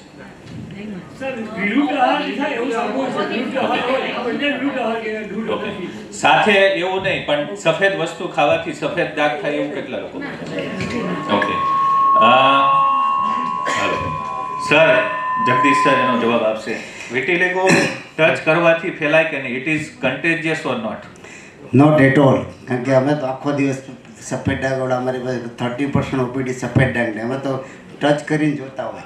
હવે રોજના મેં 10 પેશન્ટ જોતા હોય તો મહિનાના કેટલા થયા, વર્ષના કેટલા, તમારા તો આખા શરીરમાં સફેદ ડાઘ થઈ જવું. ના, એવું નથી. સફેદ ડાઘ ઓટોઇમ્યુન ડિસીઝ છે. આપણે કેમ થાઇરોઇડ છે, અસ્થમા હોય, આપણે પંપ લેતા હોય ને, પછી સંધિવા છે, ઉંદરી છે, એવો ઓટોઇમ્યુન ડિસીઝ છે. તમારા બ્લડમાં એન્ટીબોડી બને અને તમારા મેલેનોસાઇટ કે જે પિગમેન્ટ બનાવતા હોય એ સેલ ઉપર એટેક કરે, એટલે પિગમેન્ટ બનાવવાનું બંધ થાય. એટલે તમારા પોતાનું આંતરિક રોગ છે, બાહ્ય છે જ નહીં, બરાબર. એટલે 3 જાતના વિટિલિગો આવે. એક ઓટોઇમ્યુન છે, એક અંદરથી જોસ્ટ્રીફોર્મ કહેવાય વિટીલિગો, અને એક કોન્ટેક એટલે અમુક કેમિકલ્સ લીધે ટચ કરતા હોય, ધારો કે વાપી અંકલેશ્વરમાં કોમન છે વિટીલિગો, એક્સપોઝ પાર્ટમાં થાય ખ્યાલો, એટલે એ છે અલગ કોષ છે, એને મટાડવાની દવા અલગ આવે, જોસ્ટરીફોર્મની એક અલગ આવે, અને ઓટોઇમ્યુન છે. ઓટોઇમ્યુન એટલે તમારે બાયલેટરલ સિમેટ્રિકલ હોય, આ બાજુ હોય તો આ બાજુ હોય ખ્યાલો, એનાથી તમને ખ્યાલ આવે ઓટોઇમ્યુન છે. એ જો અર્લી કેસમાં થાય ને મટી શકે ચોક્કસ, જોસ્ટરીફોર્મ મટી શકે. અને જે કેમિકલ ડિકોડરમાં છે, અમુક ચપ્પલ હોય, અમુક પ્લાસ્ટિક હોય, બરાબર, એને લીધે તો 3 ડાઘ મટી શકે. જોસ્ટરીફોર્મમાં તમારે સર્જરી કરવી પડે, ઓટોઇમ્યુન ડિસીઝમાં તમારે ઇમ્યુનોસપ્રેસિવ ને બાયોલોજિકલ દેવી પડે, અને જોસ્ટરીફોર્મ તો સીધી એક સાઈડમાં જ થાય, એટલે એકવાર તમારે મટાડી દો તો જિંદગીમાં બીજી વાર ન થાય. ઓટોઇમ્યુનમાં તમારે time to time long time દવા ચાલે, બરાબર, અને કેમિકલ ડિકોડરમાં તમારે ટેસ્ટથી આઈડેન્ટિફાય થાય કે આની એલર્જી છે, તમે એનાથી દૂર થઈ જાઓ તો મટી જાય. એટલે વિટીલિગો એવું જ નથી કે તમે મટાડી ન શકો, જરૂર છે કે early intervention, early diagnosis, early treatment અને લોંગ ટર્મ ફોલોઅપ. 5 વર્ષનો ફોલોઅપ જોઈએ. ઇવન તમને મટી ગયો હોય તો 6 મહિને એક વખત બતાવવું જરૂરી છે, કારણ કે અર્લી એક પણ સ્પોટ થાય અને તમે ત્યારે ને ત્યારે દવા લઈ લો તો પાછું તમારું ડિસીઝ છે રેમિશન એટલે ઇનએક્ટિવ થઈ શકે. ડોક્ટર રિંકેશ, તમે ડાયટરી એડવાઇસ વિટીલિગોમાં શું આપો? 30% વારસાગત, હા, પણ 70% બિન વારસાગત. અને વારસાગત પણ જે છે ને 18 વર્ષ પહેલાં થઈ ગયું તો થઈ ગયું, 18 વર્ષ પછી વારસાગત ન થાય. એ જે ઓટોઇમ્યુન હોય, એટલે ઘણી વખત અમારે મેટ્રોમોનિયલમાં આવે કે ભાઈ છોકરીના બાપાને સફેદ ડાઘ છે તો કરવું કે ન કરવું. એટલે મેં કીધું છોકરીને પૂછી જો 18 વર્ષ પહેલાંના ડાઘ હતો કે નહીં. ઘણી વાર હું છુપાવતા હોય, એટલે મેં એક વખત અમારી પાસે લાવો, અમે જોઈ લઈએ અમારે લેડી ડર્મેટો, અગર ત્યારે 18 વર્ષ પહેલાં કોઈ ડાઘ ન હોય તો સમજી લેવાનું કે પછી તો અમને જે ચાન્સ છે એ જ છોકરીને ચાન્સ છે ખ્યાલ. એટલે જે પીડિયાટિક વિટીલિગો છે જેનેટિક હોય 18 યર્સ પહેલાં આવી શકે, ન આવે તો કોઈ કહેવાય ને 16 સાન 18 વાન, આવે તો આવે ને તો કહી આ સફેદ ડાઘ થવાના કારણ શું? ખાવાના લીધે કે અમુક હેબિટને લીધે? What are the reasons? એટલે બેઝિકલી 4 રીઝન. ફર્સ્ટ ઓટોઇમ્યુન, કે ભાઈ શરીરમાંથી એન્ટીબોડી બને ને મેલેનોસાઇટ ઉપર એટેક કરે. સેકન્ડ કે જેનેટિક, જે ભાઈએ કીધું જેનેટિક એટલે 30% જેનેટિક વારસાગત જીન્સમાં આવે. હવે તો એ જીન્સની ટેસ્ટ પણ થઈ શકે, ધારો કે ફાધર મધરને વિટીલિગો છે અને છોકરાને કે છોકરીને આવી શકે એમ છે કે નહીં, એનું જીન ટેસ્ટ થઈ ગયું, એટલે તમે પહેલેથી જ રિસ્ક ફેક્ટર આઈડેન્ટિફાઈ કરી શકો. હવે જીન ઘણી બધી લેબોરેટરી છે કે જીન થેરાપી, ઇવન બચ્ચું અંદર પેટમાં હોય તો તમે એનું ટેસ્ટ કરી શકો કે આને વિટીલિગો થવાનું છે કે નથી થવાનું. એટલે ટેકનોલોજી બહુ એડવાન્સ આવી ગયો, પહેલેથી તમે આઈડેન્ટિફાઈ કરી શકો. તો એક ઓટોઇમ્યુન, એક વારસાગત, એક કેમિકલને લીધે થાય, બરાબર, અને એક ડાયટ. ડાયટમાં વિટીલિગોમાં જે કહેવાય ને કે વિરુદ્ધ ખોરાકથી થાય, જે શરીરને માફક ન આવે, અને એને લીધે શરીરમાં ઓક્સિડન્ટ ડેવલપ થાય.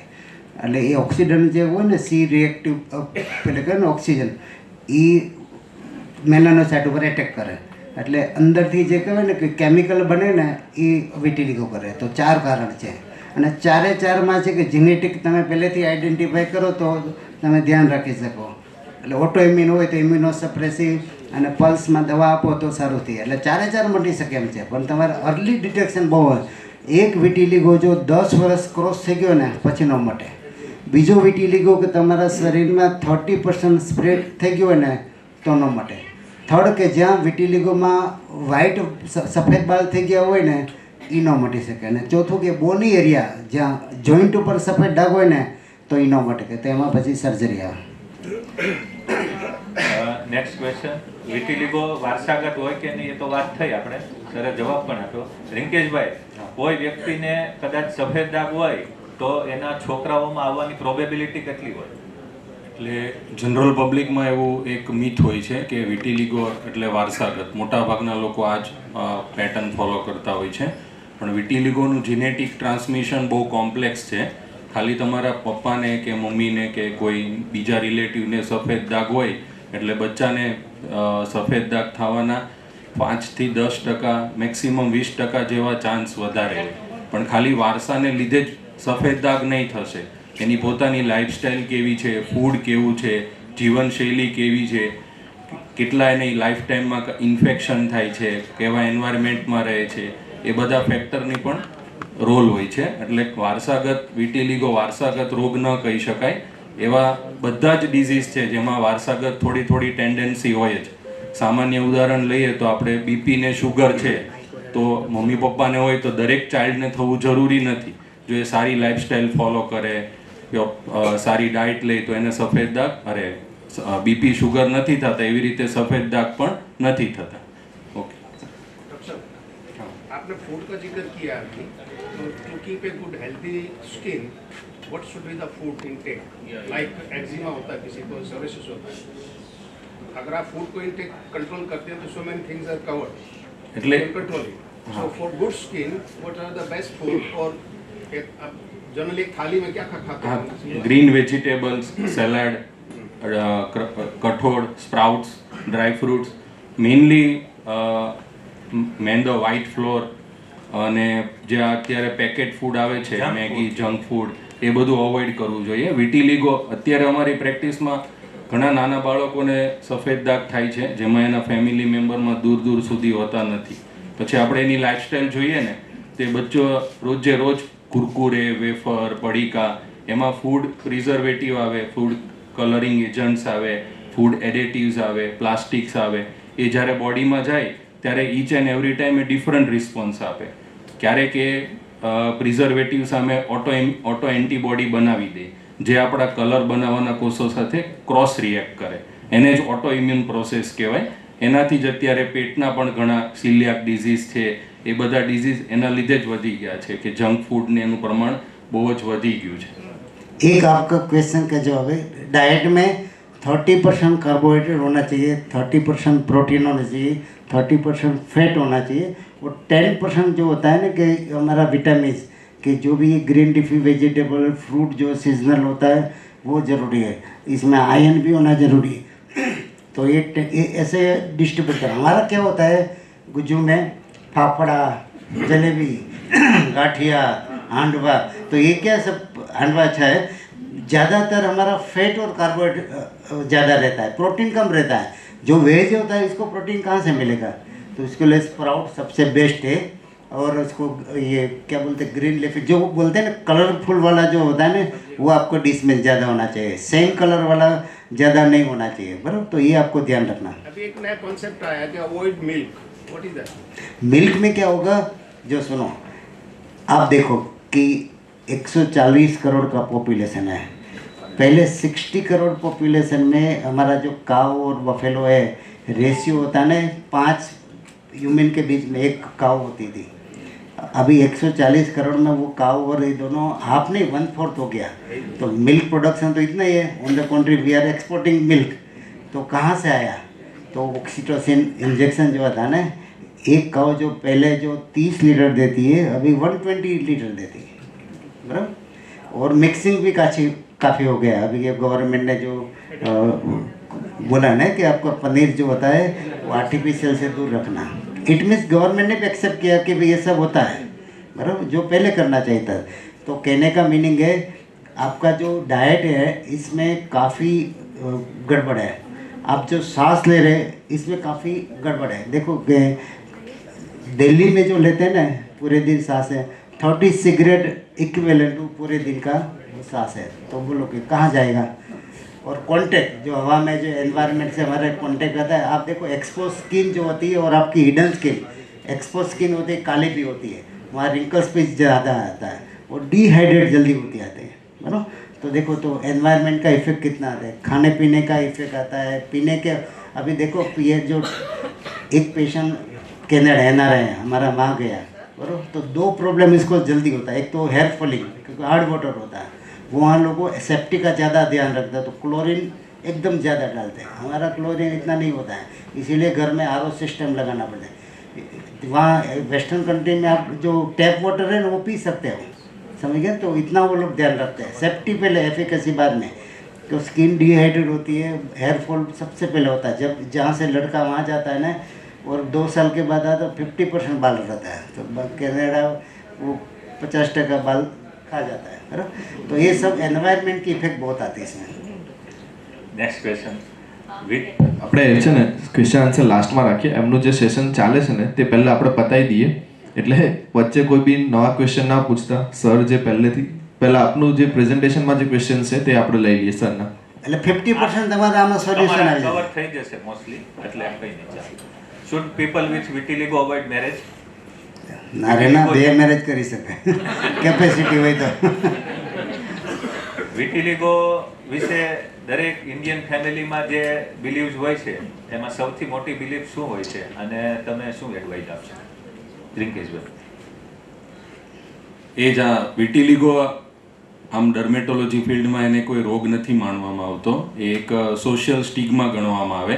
એટલે જનરલ પબ્લિકે કોઈ પણ વિટિલિગો કોઈ વ્યક્તિને હોય તો એને ભેદભાવ રાખવો, એનાથી દૂર રહેવું, એવું બધું કરવાથી એના મેન્ટલ સ્ટેટસ ઉપર બહુ નેગેટિવ ઇફેક્ટ થાય. એટલે એ બધું ન કરવું જોઈએ. અને વિટિલિગો લાઈફના કોઈ પણ સ્ટેજમાં થઈ શકે છે, એવું નથી કોઈ વારસાગત છે. એટલે અમે અત્યારે 60 વર્ષ 80 વર્ષની ઉંમરે પણ વિટિલિગોના પેચીસ સ્કિનમાં જોવા મળે છે. એટલે મેં જેમ આગળ કહ્યું એમ એના મલ્ટીફેક્ટોરિયલ એની ઇટિયોલોજી છે. એટલે વિટિલિગો આજે આપણને નથી એટલે આપણે બીજાને બ્લેમ કરીએ એવું ન કરવું જોઈએ. અને એક કોઈ ચેપી રોગ પણ નથી. અને મેરેજમાં પણ સમજો કે છોકરીને સફેદ દાગ હોય તો બધા લોકો એને જજ કરે, ડૉક્ટર પાસે કન્સલ્ટ કરાવે. એવું જ આપણા છોકરાને હોય તો આપણે ક્યાંય કન્સલ્ટેશન નહીં કરાવીએ, આપણે એને છુપાવીને મેરેજ કરાવશું. પણ ગર્લને સોશિયલ સ્ટિગ્માથી મેરેજ થઈ ગયા પછી એ તો ડાયવોર્સ નથી લેવાની. તો આપણે જેન્ટ્સને પણ એ સલાહ છે કે જો કોઈને સફેદ દાગ હોય, તમને ખબર હોય ના ખબર હોય, મેરેજ થાય, અત્યારે ટેકનોલોજી એટલી એડવાન્સ થઈ ગઈ છે તો એની ટ્રીટમેન્ટ મેડિકલ લાઇનથી, લેઝરથી, સર્જરીથી પોસિબલ છે. અને ન થાય તો એક્સેપ્ટ કરવાનું છે, કેમ કે આપણે પણ ઇમ્યુન નથી, આપણને પણ થઈ શકે છે. Yes, very good. અને ખાસ તો છે ને અમેરિકામાં તમે સફેદ ડાઘની દવા લેવા જાઓ ને તો કાઢી મૂકે.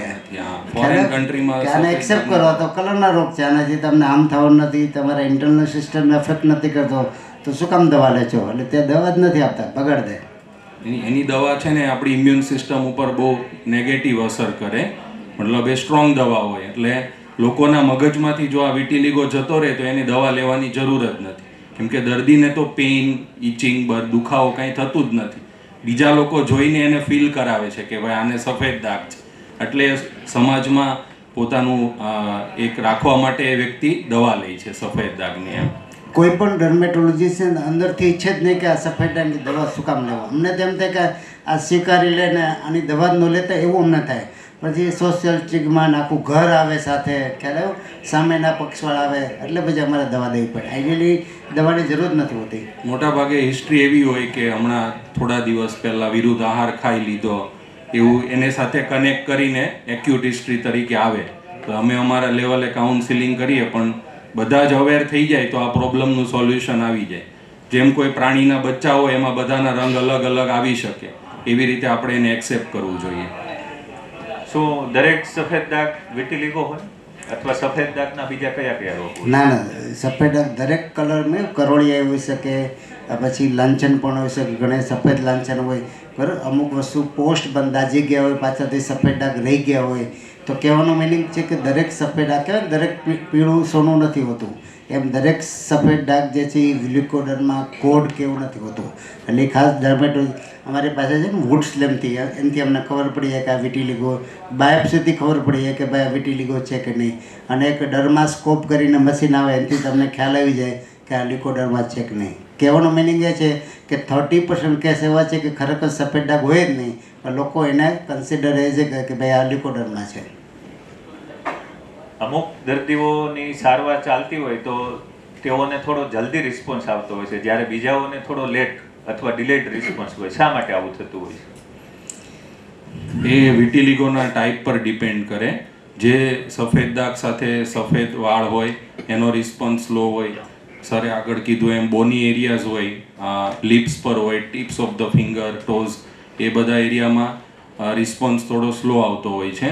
કેમ કે એ એરિયામાં સરાઉન્ડિંગ સ્કિનમાં મેલેનિનનું પ્રમાણ ઓછું હોય છે, પ્લસ એ એરિયામાં હેર ફોલિકલ, વાળ પણ ઓછા હોય છે. જે વિટિલિગોમાં કલર આવે છે એ વાળના મૂળમાં રહેલા એક્સ્ટ્રા કલર બનાવવાના સેલ્સ હોય, એ સરાઉન્ડિંગ સ્કિનને કલર ટ્રાન્સમિટ કરે છે. એ પદ્ધતિથી વિટિલિગોમાં કલર આવે છે. તો જે એરિયામાં નેચરલી જ વાળ ઓછા હોય અથવા વાળ ન હોય અથવા એ એરિયામાં સ્કિન આપણી લાઇટ હોય ત્યાં રિસ્પોન્સ થોડો લેટ આવે છે. અને ડ્યુરેશન ઓફ વ્હાઇટ સ્પોટ, કેટલા ટાઈમથી સફેદ દાગ છે એ પણ એમાં મેટર કરે છે. વિટિલિગોની ટ્રીટમેન્ટ કેટલો સમય લેવી જોઈએ અને can vitiligo spread if treatment is not started? એટલે વિટિલિગોની ટ્રીટમેન્ટ જો ના લઈએ તો તે સ્પ્રેડ થઈ શકે? જોસ્ટરીફોર્મ વિટિલિગો હોય ને, બોડીના એક પાર્ટમાં હોય ને, એ સ્પ્રેડ ન થાય. પેશન્ટ જેમ જેમ મોટું થાય ને એજ એમ એની સાથે પ્રપોર્શનલ મોટું થાય. પણ ઓટોઇમ્યુન ડિસીઝ હોય અને જો ટાઈમ ટુ ટાઈમ દવા ન લ્યો તો વધી જાય. આપણે કેમ સંધિવામાં છે, અર્લી ટ્રીટમેન્ટ કરો તો ડિસ્ફોર્મ પેલું છે ને, પેલું ખરાબ ન થાય હાથ, નહીંતર ડિફોર્મિટી થાય. એવું જ સફેદ ડાઘમાં છે. અર્લી ટ્રીટમેન્ટ કરો તો 100% મટી શકે. પણ આનો એક જ છે કે તમારે આનું ફોલોઅપ 5 વર્ષ મિનિમમ રાખવું પડે. અને અર્લી ટ્રીટમેન્ટ કર્યું હોય તો જ એનું પ્રોગ્નોસિસ ભવિષ્ય સારું. લેટ ટ્રીટમેન્ટ કરો તો પછી એ recurrence is rule rather than exception થાય. એટલે અર્લી ટ્રીટમેન્ટ જેટલી તમે કરો એટલે એ ડિઝીઝ જતો રહે અને તમારે એને 5 યર. લોકો શું કરે, ડાઘ જતો રહે ને પછી આવતા જ નથી અમારી પાસે. પછી વર્ષ પછી આવે તો કે આ તો પાછો થયો. ઇવન સર્જરી પછી પણ જો ફોલોઅપ ન કરે, બતાવે નહીં, અમુક નોમિનલ મેડિકેશન ન રાખે ને, તો સફેદ ડાઘ જ્યાં સર્જરી કરી એની આજુબાજુ પણ વ્હાઇટ સ્પોટ થાય. એટલે આનું ફોલોઅપ બહુ ઇમ્પોર્ટન્ટ છે. 3 મહિને 6 મહિને તો વર્ષે એક વખત બતાવવું જરૂરી છે. સર, તમે સર્જરીની વાત કરી તો વિટિલિગોના કેસમાં આપણે કોઈ વ્યક્તિએ ક્યારે સર્જરી કરાવવી જોઈએ અને કઈ સર્જરી કરાવવી જોઈએ એના વિશે થોડી માહિતી. જો 9 ટાઈપની સર્જરી આવે અલગ. અને મેં કીધું કે જે જગ્યાએ વ્હાઇટ હેર હોય અથવા જે જગ્યાએ બોની એરિયા હોય ત્યાંની, અને જ્યાં ધારો કે ફેસ છે એ જગ્યાએ ધારો કે ઇવન વર્ષ 2 વર્ષ દવા કર્યા પછી પણ જો ન આવે ને તો એમાં ગ્રાફ્ટિંગ થાય. ગ્રાફ્ટિંગ છે ને, એમાં એક સેલ્યુલર ગ્રાફ્ટિંગ અને એક કલ્ચર કહેવાય. તમારી મેલાનોસાઇટ કલ્ચર કે સ્કિન હોય એને મલ્ટિપલ સેલમાં એ કલ્ચરને દ્વારા તમે કરી શકો લેબોરેટરીમાં. અને એક નોન કલ્ચર કહેવાય કે ભાઈ તમે અત્યારે કેમિકલ્સને અમુક માધ્યમથી કહેવાય મીડિયેટર કહેવાય, એનાથી સેલ તમે વધારી શકો અને એ તમે ગ્રાફ્ટિંગ. પછી પંચ ગ્રાફ્ટિંગ કહેવાય કે નાના નાના ટુકડા લઈ નાનો એરિયો હોય તેને મૂકી શકાય, પંચ ગ્રાફ્ટિંગ. સ્પ્લિટ ગ્રાફ્ટિંગ આવે. ઇવન ટેટુઇંગ આવે. ભાઈ તમારે અર્લી કરવું તો ટેટુ આવે, સ્કિન કલરના પાર્ટિકલ આવે. ભાઈ મહિના પછી મેરેજ છે અને વ્હાઇટ સ્પોટ, કે ભાઈ સાસુ પગ ખોલીને જોવાનો હોય તો અહીંયા ડાઘ હોય તો ત્યાં તે પતી જાય. ખ્યાલ આવે? એટલે એ જગ્યામાં ટેટુ કરી દે, સ્કિન કલરના પહેલાં આવે તો ટેટુ કરવાથી એ દેખાય નહીં. અને ટેટુ કેમ આપણે વર્ષો લગી રહે એમ વર્ષો લગી, અને ટચઅપ કરવું હોય તો એ 6 મહિના, વર્ષે કે 2 વર્ષે ટચઅપ. તો એક માઇક્રો પિગમેન્ટેશન કહેવાય, એને જે ટેટુંગ કહેવાય. એ સિવાય જો માનો કે અહીંયા ડાઘ થયો હોય ને તો બાજુની સ્કિન લઈ અને ત્યાં મૂકી દેવાની. એક એને જોધપુર ટેકનિક કહેવાય. બાજુની સ્કિન લઈ ત્યાં ચોંટાડી દેવાની બાજુ. તો એ ટેકનિકથી પણ મટી શકાય. એ સિવાય હેર ટ્રાન્સપ્લાન્ટ થાય. બરાબર લાંબા આખા હાથમાં વ્હાઇટ વિટિલિગો હોય તો એટલી સ્કિન તમે કાઢો ક્યાંથી? ખ્યાલ? તો પછી આપણા જે પાછળથી હેર ટ્રાન્સપ્લાન્ટ હોય ને એ બધી જગ્યાએ હેર નાખો ને એટલે એ આખું રિપિગમેન્ટેશન થઈ જાય. એટલે ઘણી ઘણી 8-9 ટેકનિક છે. એટલે તમે લાંબો એરિયો હોય, આખા પગમાં હોય તો તમે સિક્વન્સ પ્રમાણે ટ્રાન્સપ્લાન્ટ કરી શકો. તો એવા ઘણા બધા કેસ છે કે તે ઇવન તમારે ફૂલ હેન્ડ, ફૂલ લેગ હોય, ઇવન આખું ચેસ્ટ હોય ને તો પણ ટ્રાન્સપ્લાન્ટથી તમે મટાડી શકો. સક્સેસફુલ ટ્રીટમેન્ટ પછી વિટિલિગો શું પાછું થાય? એટલે ગેરંટી શું? ગેરંટી કહું ને 5 વર્ષ ફોલોઅપ જરૂરી છે. 3 લોકોને રિકરન્સ થાય. એક કહું ને સ્ટ્રોંગ ફેમિલી હિસ્ટ્રી હોય ને એમાં રિકરન્સનો ચાન્સ વધારે છે. બીજું એ છે કે જે ડિસીઝ મોર દેન 10 યર્સથી હોય, 10 વર્ષથી વધારે હોય એમાં ચાન્સીસ છે કે રિકરન્સ છે. અને ત્રીજું છે કે સાથે સાથે 2 ઓટોઇમ્યુન ડિસીઝ તમારા શરીરમાં હોય. થાઇરોઇડ હોય તમારા શરીરમાં બીજા એલોપેશિયા હોય, રૂમેટોઇડ આર્થરાઇટિસ હોય, જે ક્રોન્સ ડિસીઝ છે, પેટના આંતરડાના રોગ હોય, એવા ઘણા બધા ઓટોઇમ્યુન ડિસીઝ છે કે જ્યારે 2થી વધારે હોય ને ત્યારે રિકરન્સ થાય. બાકીનામાં તમે જો રેગ્યુલર ફોલોઅપ કરો તો રિકરન્સના ચાન્સ ઓલમોસ્ટ નેગ્લિજેબલ છે. તો વિટિલિગોની વાત થઈ ગઈ. હવે મને લાગે છે બધા બોર થાય છે એટલે એસ્થેટિક ડર્મેટોલોજીની વાત કરીએ તો બધાને કદાચ મજા આવે. આમાં જેનજી પણ હાજર છે. તો એસ્થેટિક ડર્મેટોલોજી શું હોય છે? એસ્થેટિક એટલે ડર્મેટોલોજી છે ને 23 ડિપાર્ટમેન્ટમાં વહેંચાયેલો છે. એક પીડિયાટ્રિક ડર્મેટોલોજી બચ્ચાનો, જીડિયાટ્રિક ડર્મેટોલોજી, હિસ્ટોપેથો આવે, લેપ્રસી આવે, ગુપ્ત રોગ આવે, ચામડીના ટ્યુબરક્લોસિસ આવે, ઇન્વેસ્ટિગેટિવ ડર્મેટોલોજી આવે. તો આ અલગ અલગ છે. એમાં એક એસ્થેટિક બ્યુટિફિકેશન, નખમાં રોગ ન હોય છતાં સારું દેખાવું હોય એને કહેવાય એસ્થેટિક ડર્મેટોલોજી. એસ્થેટિક ડર્મેટોલોજી એટલે ઘણી વખત સ્કિન ડિસીઝને લીધે, ધારો કે હેર ડાય કરતા હોય તો ફોરહેડમાં ને બધું પિગમેન્ટેશન આવી જાય તો કહેવાય એસ્થેટિક ડર્મેટોલોજી, પણ પ્રોબ્લેમ બીજાથી થતો હોય. ઇવન પેલું છે ને કે ભાઈ કોસ્મેટિક ડર્મેટોલોજી, માનો કે કોઈ ફેશિયલ કરાવ્યો હોય કે બ્લીચ કરાવ્યો હોય, એને એલર્જીને લીધે ચામડી ખરાબ થઈ જાય, રિએક્શન આવે ને. તો એસ્થેટિક ડર્મેટોલોજી એક બ્યુટિફિકેશન થાય, જે છે એન્હાન્સમેન્ટ, તમારો પોતાનો ચહેરો જે છે અત્યારે કરણમાં દેખાય એને વધારે સારો કરવા માટેની જે પથ્થી કહેવાય અમારા ડર્મેટમાં, એને કહેવાય એસ્થેટિક ડર્મેટોલોજી. હવે વાત કરીએ સનસ્ક્રીનની, તો તમારામાંથી કેટલા લોકો સનસ્ક્રીન યુઝ કરે છે? શું તમને એવું લાગે છે સનસ્ક્રીન ખાલી ઉનાળામાં જ યુઝ કરવું જોઈએ? કેમ? બહારનું જે એન્વાયરમેન્ટ હોય ઇફેક્ટ કરવું જોઈએ સ્કિનને. ઓકે સર, કોઈ કે ને ખાસ તો જેન્ટ્સ છે ને આ બાબતમાં બહુ ઇગ્નોર કરતા હોય છે, બરાબર. અને સૌથી વધારે એક્સપોઝર પાછું એ લોકોને જ થતું હોય. લેડીઝ હું ઘરમાં હોય તો અથવા જે વર્કિંગ હોય એને જ પ્રોબ્લેમ, બાકી જેન્ટ્સ 90% વર્કિંગ હોય, બહાર જવાનું હોય તો કોઈ કે ને અમારે એસ્થેટિકમાં ખાલી એક જ પ્રોડક્ટ વાપરવી હોય ને એને સનસ્ક્રીન કહેવાય. પહેલાં છે ને ભારતમાં આપણે જુઓ, આપણા દાદા આખો દિવસ ખેતરમાં ને બધા કામ કરતા હોય તોય ટમેટા જેવા હોય. તો હવે રાતોરાત એવું શું થઈ ગયું કે સનસ્ક્રીનની જરૂર પડવા માંડી. ઓસ્ટ્રેલિયા એવો કન્ટ્રી છે ને, સ્કિન કેન્સર છે ને મૃત્યુ માટે 20મા નંબર ઉપર હતો, તો અપ થતાં અત્યારે 3rd નંબર આપી ગયું. હાર્ટ પ્રોબ્લેમ, કેન્સર પછી સ્કિન પ્રોબ્લેમ લીધું એક્સપાયર થવા માટે. કહે છે કે 10 વર્ષ પછી સ્કિન જે કેન્સર છે ને એ 1st નંબર ઉપર આવી જશે, કારણ કે ઉપર જે ઓઝોન લેયર છે ને એ ધીરે ધીરે ડિપ્લીટ થતું. તો સનના જે અનવોન્ટેડ જે છે ને એ કિરણો આપણે ભારત ધરતી પર નહોતા પહોંચતા, હવે એ પહોંચવા માંડ્યા. અત્યારે કહેવાય છે ને ઓસ્ટ્રેલિયા કન્ટ્રી જેટલી સાઇઝવાળો ઓઝોન પોર તૂટી ગયો છે. એટલે યુવીસી છે ને, યુવીએ યુવીબી સારા આપણે, જે સવારે તમે તડકામાં બેસો વિટામિન ડી બને એ યુવીએ ને યુવીથી બને, પણ યુવીસી છે ને તમારા જીનને મ્યુટેટ કરી દે, જે અત્યાર લગી નહોતું પતું.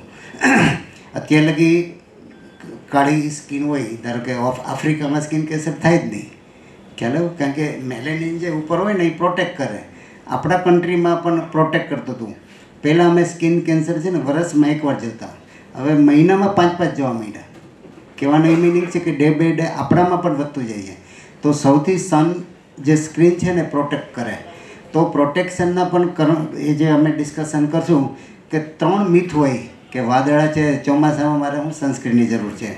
બીજું કે હું તો આખો દી ઘરમાં જ રહું છું તો મારે હું સનસ્ક્રીનની જરૂર છે. અને ત્રીજું એ છે કે મને સનસ્ક્રીન જે છે ને સૂટ નથી થતું, મને એની એલર્જી થાય છે એટલે નથી વાપરતા. પરંતુ આ 3 મિથ છે. તમને સૂટ ન થાય તો એના પણ અલગ અલગ સનસ્ક્રીન આવે, જેલ આવે, SPF અલગ અલગ આવે. SPF એટલે સ્કિન પ્રોટેક્ટિંગ ફેક્ટર, એ તમારે જવું પડે. અને કોઈને જેલ ન ગમતું હોય એને લોશન ફાવતે, ક્રીમ બેઝ આવે, અલગ ઓઇન્ટમેન્ટ બેઝ આવે, અલગ અલગ સ્કિનના પહેલાં જેલ આવે. તો સનસ્ક્રીન તમારા સ્કિનને સૂટ થાય એવું કયું, એ FAQ એટલે ફ્રિકવન્ટલી આસ્ક ક્વેશ્ચન અમારી પાસે. નરેશભાઈ. સર, તમે રિંકેશભાઈ કહેશો, જેમ કે કોઈની સ્કિન ઓઇલી છે તો કયું સનસ્ક્રીન યુઝ કરે, અને એ રીતે સમજાવો ને 4 પ્રકાર છે. પહેલાં સનસ્ક્રીનનું એક બેઝિક આપણે નોલેજ સમજીએ. સનસ્ક્રીનમાં આપણે કોઈ પણ માર્કેટમાં તમે સનસ્ક્રીન પરચેસ કરવા જાઓ ને તો મેઇન તમારે એમાં 4-5 વસ્તુ જોવાની હોય. બ્રોડ સ્પેક્ટ્રમ એટલે UVA અને UVB, આ બે રેઝ છે સનલાઇટના. એમાં UVB છે ને એ સન બર્ન કરે, અને UVA છે ને પિગમેન્ટેશન, એજિંગ, રિંકલ્સ, આ બધું UVA થી થાય. એટલે જ્યારે ઉનાળામાં UVB થી બચવાનું હોય કેમ કે એ સન બર્ન કરે. બાકી જે વિન્ટર છે, સ્પ્રિંગ છે, એ બધી સિઝનમાં ક્લાઉડી વેધર હોય ત્યારે UVAના રેઝ તો તમારી સ્કિન સુધી પહોંચી જ જાય. એટલે ત્યારે સનસ્ક્રીન લગાડવું એટલે જરૂરી છે કે તમને પિગમેન્ટેશન, એજિંગ, રિંકલ્સ આ બધું લોંગ ટર્મે ન થાય, પ્લસ સ્કિન કેન્સરના ચાન્સીસ પણ ઘટી જાય. એટલે કોઈ પણ લેબલ જોવો ત્યારે SPF 30+, PA 333 અને બ્રોડ સ્પેક્ટ્રમ, આટલું વસ્તુ ખાસ જોવાનું. એમાં એડઓનમાં વોટર રેઝિસ્ટન્ટ હોય તો 40 થી 80 મિનિટ સુધી તમને થોડું વોટર પ્રોટેક્શન આપે. જેમાં સ્વેટિંગ થતું હોય એક્સેસિવ કે વધારે તમે સ્વિમિંગ કરો ત્યારે 40 થી 80 મિનિટ એનું પ્રોટેક્શન રહે પછી પાછું એને રીઅપ્લાય કરી દેવાનું એમ. અને જેની સ્કિન ઓઇલી હોય એને જેલ બેઝ સનસ્ક્રીન લગાડવાનું, ડ્રાય હોય એને ક્રીમ બેઝ સનસ્ક્રીન. એવી રીતે બધા સનસ્ક્રીનમાં ઘણા બધા વેરિએશન આવે. કેમિકલ સનસ્ક્રીન આવે, ફિઝિકલ સનસ્ક્રીન આવે. કોઈને એલર્જી થતી હોય, સ્કિન ટેન થતી હોય, બ્લેક લાગતી હોય સનસ્ક્રીન લગાડીને, તો એ ફિઝિકલ સનસ્ક્રીન વાપરી શકે છે. એસપીએફ અને પીએ રેટિંગ આ બંનેમાં શું ફરક હોય છે? આ ટર્મિનોલોજી જે તમે કીધી એ એસપીએફ મેઇનલી છે ને યુવીબી માટે છે, બરાબર. તમે જો છોકરાઓ વોટર પાર્કમાં ગયા હોય અને કોઈ પણ જગ્યાએ સી વોટરમાં ગયા હોય તો સૌથી પહેલાં છે ને સ્કિન પીલોપ થાય, બેક એરિયા હોય તો એ યુવીબીને લીધે ડેમેજ થાય. અને યુવી એ છે ને ડીપ જાય, એનાથી છે ને તમે જો ખેતરમાં ને બધા કામ કરતા એ લોકોને રિંકલ્સ બહુ થાય, સ્કિન લચી પડે અને આમ સ્માઇલ કરો ને તો લાંબી લાંબી લાઈન પડે. એ યુવી એ ડેમેજ છે. યુવી સૌથી પહેલા યુવી અને યુવી બી શું છે એ જરા. એ વેવલેન્થ છે. વેવલેન્થ એટલે એના લીધે યુવી એ છે ને થોડું ડીપ જાય, એની જે વેવલેન્થ હોય 320 to 400 હોય અને યુવી બેની વેવલેન્થ છે એનાથી નીચે હોય, એટલે આ 280 થી 320 એટલે એ સુપરફિશિયલ રહે, બરાબર. અને જે સનસ્ક્રીન જે છે ને એસપીએફ હંમેશા એ યુવીબી માટેથી હોય અને યુવી એ માટે પીએ, બરાબર. એ અલગ અલગ છે ને શું કહે વર્લ્ડ હેલ્થ ઓર્ગેનાઇઝેશન છે બધા દ્વારા નક્કી થયેલું છે અને કન્સ્યુઝ કે ભાઈ બધી સ્કિન માટે આ. તો આપણી સ્કિન માટે છે ને એસપીએફ વધારે, આપણે છે ને યુવીબી વધારે થાય, સ્કિન બળી બહુ જાય. આપણી સ્કિન છે ને ડાર્ક સ્કિન છે એટલે છે ને ટેનિંગ પિગમેન્ટેશન ફાસ્ટ આવે, રિંકલ્સ છે ને એ પાછળના સ્ટેજમાં આવે, બરાબર. તો સનસ્ક્રીન છે ને બહાર ઘણી વખત અમને લેડીઝ પૂછે ને કે અમે સનસ્ક્રીન લગાડો, એ કે હું તો તડકામાં જતી જ નહીં, પણ જો કોઈ બેનપણી મળી જાય ને તો તડકામાં અડધી કલાક ઊભી રહે. ખ્યાલ? 2 લેડીઝને છે ને જન્મ ટીપની સજા થઈ ગઈ, પછી બેના ઘરવાળા લેવા આવ્યા તો એ કે બાકીની વાત આપણે નિરાતે કરશું એમ. ખ્યાલ? હવે જન્મ ટીપ 20 વર્ષ જેલમાં સાથે રહે તો કેટલી વાત કરી હોય, હવે કે બાકીની વાત નિરાતે કરે. તો કહેવાનું મિનિંગ કે સનસ્ક્રીન છે ને વર્લ્ડનું બેસ્ટ સનસ્ક્રીન હોય તો 4 કલાક જ ઇફેક્ટ રહે, બરાબર. તમારે 4 કલાક પછી રીએપ્લાય કરવું જ પડે. ઘણી વખત કે 24 અવર્સ છે એ મિથ છે, ખોટું છે, પ્રમોશન છે, પરંતુ એ સનસ્ક્રીન ખાસ તમે જુઓ ને આટલું હોય ને આમ લગાડે એટલે ક્રીમ 30 ગ્રામની આવે ને તો એ 6 મહિના ચલાવે, બરાબર. તો સનસ્ક્રીનની માત્રા છે ને તમારો આ જે અંગૂઠો હોય ને આટલું હોવું જોઈએ. અને જ્યારે સનસ્ક્રીન લગાડો ને તો એક જ ડાયરેક્શનમાં લગાવી જાય. આપણે બીજી ક્રીમ છે ને આમાં ઘસી નાખીએ તો સનસ્ક્રીનમાં એવું નહીં, ધારો કે લગાડ્યું તો એક યુનિફોર્મ ડાયરેક્શન સામે જાય ને તો લેયર તૂટી જાય, તો અમુક પેચી સ્કિન થઈ જાય. એટલે સનસ્ક્રીન છે ને એપ્લિકેશન બહુ ઇમ્પોર્ટન્ટ, ક્વોન્ટિટી પણ અલગ ઇમ્પોર્ટન્ટ છે અને કઈ રીતે એપ્લાય કરવો એ પણ ઇમ્પોર્ટન્ટ છે. અને કોઈ પણ જે છે ને ધારો કે કોઈ ફાઉન્ડેશન હોય, તમે કંઈ પણ કોસ્મેટિક મોઇશ્ચર કંઈ પણ લગાડતો ને તો લાસ્ટ લેયર છે ને સનસ્ક્રીન હોવું જોઈએ. First layer second. અને અત્યારે છે ને ટિન્ટેડ સનસ્ક્રીન પણ આવી ગયા. ઘણાને છે ને મેલેઝમાં છાયા હોય તો એના માટે ટિન્ટેડ હોય. ધારો કે કોઈ ફોરેડમાં પિગમેન્ટેશન, તો ટિન્ટેડ કહેવાનું મિનિંગ કે એમાં 3 વસ્તુ હોય, એમાં સનસ્ક્રીન પણ આવે, મોઇશ્ચરાઇઝિંગ ક્રીમ આવે અને આપણું તમારું ફાઉન્ડેશન કહેવાય, એ 3 વસ્તુ આવે. તો ટિન્ટેડ કરવાનું કે ઘણી બધી કંપની બનાવે છે, બરાબર. ઇવન મલ્ટીનેશનલ કંપની સારી બનાવે છે. તો આ ટિન્ટેડ સનસ્ક્રીન છે જેન્ટ માટે બધું નહીં લગાવે, આ એક લગાડશે એટલે બધું ચાલ્યું જાય, બરાબર. અને સનસ્ક્રીન છે ને મિથ એ છે કે ભાઈ આ આપણે નિલેશભાઈ કીધું કે વિન્ટરમાં પણ લગાવવું જોઈએ, આપણે મોન્સૂનમાં પણ લગાવવું જોઈએ અને સમરમાં તો ખાસ લગાવવું જોઈએ. સપોઝ જગદીશભાઈ વઘાસિયા સાહેબને સનસ્ક્રીન લેવું હોય તો બેસ્ટ સનસ્ક્રીન કઈ? વઘાસિયા સાહેબને તો સનસ્ક્રીન કાઢવું પડી જાય, કારણ કે નહીં એને છે ને જો એની સ્કિન ડ્રાય છે, બરાબર, તો એને ક્રીમ બેઝ લગાવો. જે નાના હતા ત્યારે સ્કિન એમની ઓઇલી હતી તો 4 જાતની સ્કિન આવે, ઓઇલી, ડ્રાય, પછી સિઝનલ હોય અને ચોથી સેન્સિટિવ. જેને સ્કિન એકદમ પતલી હોય ને એ સેન્સિટિવ સ્કિન હોય તો એને કેમિકલ બેઝ સનસ્ક્રીન નહીં વાપરવાનું કે અને એને ઓલવેઝ ફિઝિકલ વાપરવું. ફિઝિકલ એટલે આપણે ક્રિકેટરો જે લગાડે ને એ ફિઝિકલ હોય, લગાવો તરત ઇફેક્ટ આવી જાય, પરંતુ એ પછી જ્યારે લંચ બ્રેક પડે ત્યારે પાછું લગાડી દેતા હોય, ટી બ્રેક પડે ત્યારે પાછું, એની ઇફેક્ટ ઓછી રહે. કેમિકલ સનસ્ક્રીનની ઇફેક્ટ આવતા 20 મિનિટ થાય. એટલે ઘણી વખત લગાડીને સીધા સ્વિમિંગ પુલમાં પડે, સીધા તડકે જતા રહે તો એ ગયું. 20 મિનિટ લગાડીને તમારે એને રાહ જોવી પડે તો એ તમને પ્રોટેક્ટ કરે. અને અત્યારે તો હેરના પણ પહેલાં સનસ્ક્રીન આવી ગયા, કારણ કે હેર સૌથી, ધારો કે આપણે ધૂળેટી હોળી હોય તો કલર કેટલા બધા લગાવે, તો એને લીધે હેર પણ ડેમેજ થતા હોય. તો હેરના પણ સનસ્ક્રીન આવી, કારણ કે ખુલ્લો પડતો આવી છે, બધાય તો કેપ ન પહેરી શકે, એટલે જે લસ્ટરલેસ સ્કિન તમારી એકદમ હેર ડ્રાય થઈ જતો હોય, ફ્રીઝી થઈ જતા હોય, અને આમ શાઇનિંગ જેમ અડવાનું મન થાય એવા ન રહે. તો આના અને હવે તો છે ને સ્પ્રે આવી ગયા સનસ્ક્રીનના. આ તમે આંખ બંધ કરીને ફેસ ઉપર લાગો, હેન્ડ લોકો નિગ્લેક્ટ કરે, તો હેન્ડ ઉપર તમે લગાડો સનસ્ક્રીન સ્પ્રે, અને એ લેસ સેન્સિટિવ સ્કિનમાં પણ તમે લગાવી શકો. તો ઘણા બધા તમે ઓનલાઈન સારી કંપનીના લેવો. સ્પ્રે સૌથી સારામાં સારા લોંગ એરિયા માટે. તમે કોઈ પણ વેકેશનમાં ના ગયા હોય તો આખા ફેમિલી માટે તમે સ્પ્રે લગાવી શકો. અત્યારે માર્કેટમાં બહુ બધા મેકઅપ SPF સાથે આવે છે, તો એ મેકઅપ SPF સાથે હોય એ ઇનફ છે? ના, એ છે ને SPF 15 જ હોય. અત્યારે લિપ પિગમેન્ટેશન બહુ કોમન થઈ ગયું છે. લિપસ્ટિક સાથે SPF વાળા પણ હોય, બરાબર, લિપ બામ પણ SPF હોય, પણ એ જે ટ્રેડિશનલ સનસ્ક્રીન જેવું કામ ન કરે. તો એવું લાગે ને તમારે કરવું જ હોય તો તમારે સૌથી પહેલાં સનસ્ક્રીન, આમાં એક જ લેયરિંગ ઊંધું પડે. સનસ્ક્રીન લગાડીને પછી તમારે લિપ બામ એવું લગાડો કે વિથ SPF ફેક્ટર, પણ SPF ફેક્ટર ઓલવેઝ લિપ બામમાં ઓછું હોય.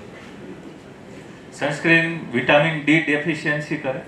ના, નહીં. પહેલાં એવું હતું કે સનસ્ક્રીનને લીધે તમે સન એક્સપોઝર ઓછું થઈ ગયું એટલે વિટામિન D ઓછું થઈ, પણ તમે કોઈ પણ ભાગ રાખો અને 15 થી 20 મિનિટ તમે એક્સપોઝર થાય ને તો તમારા જેટલું બોડીને જોઈએ એટલું મળી જાય.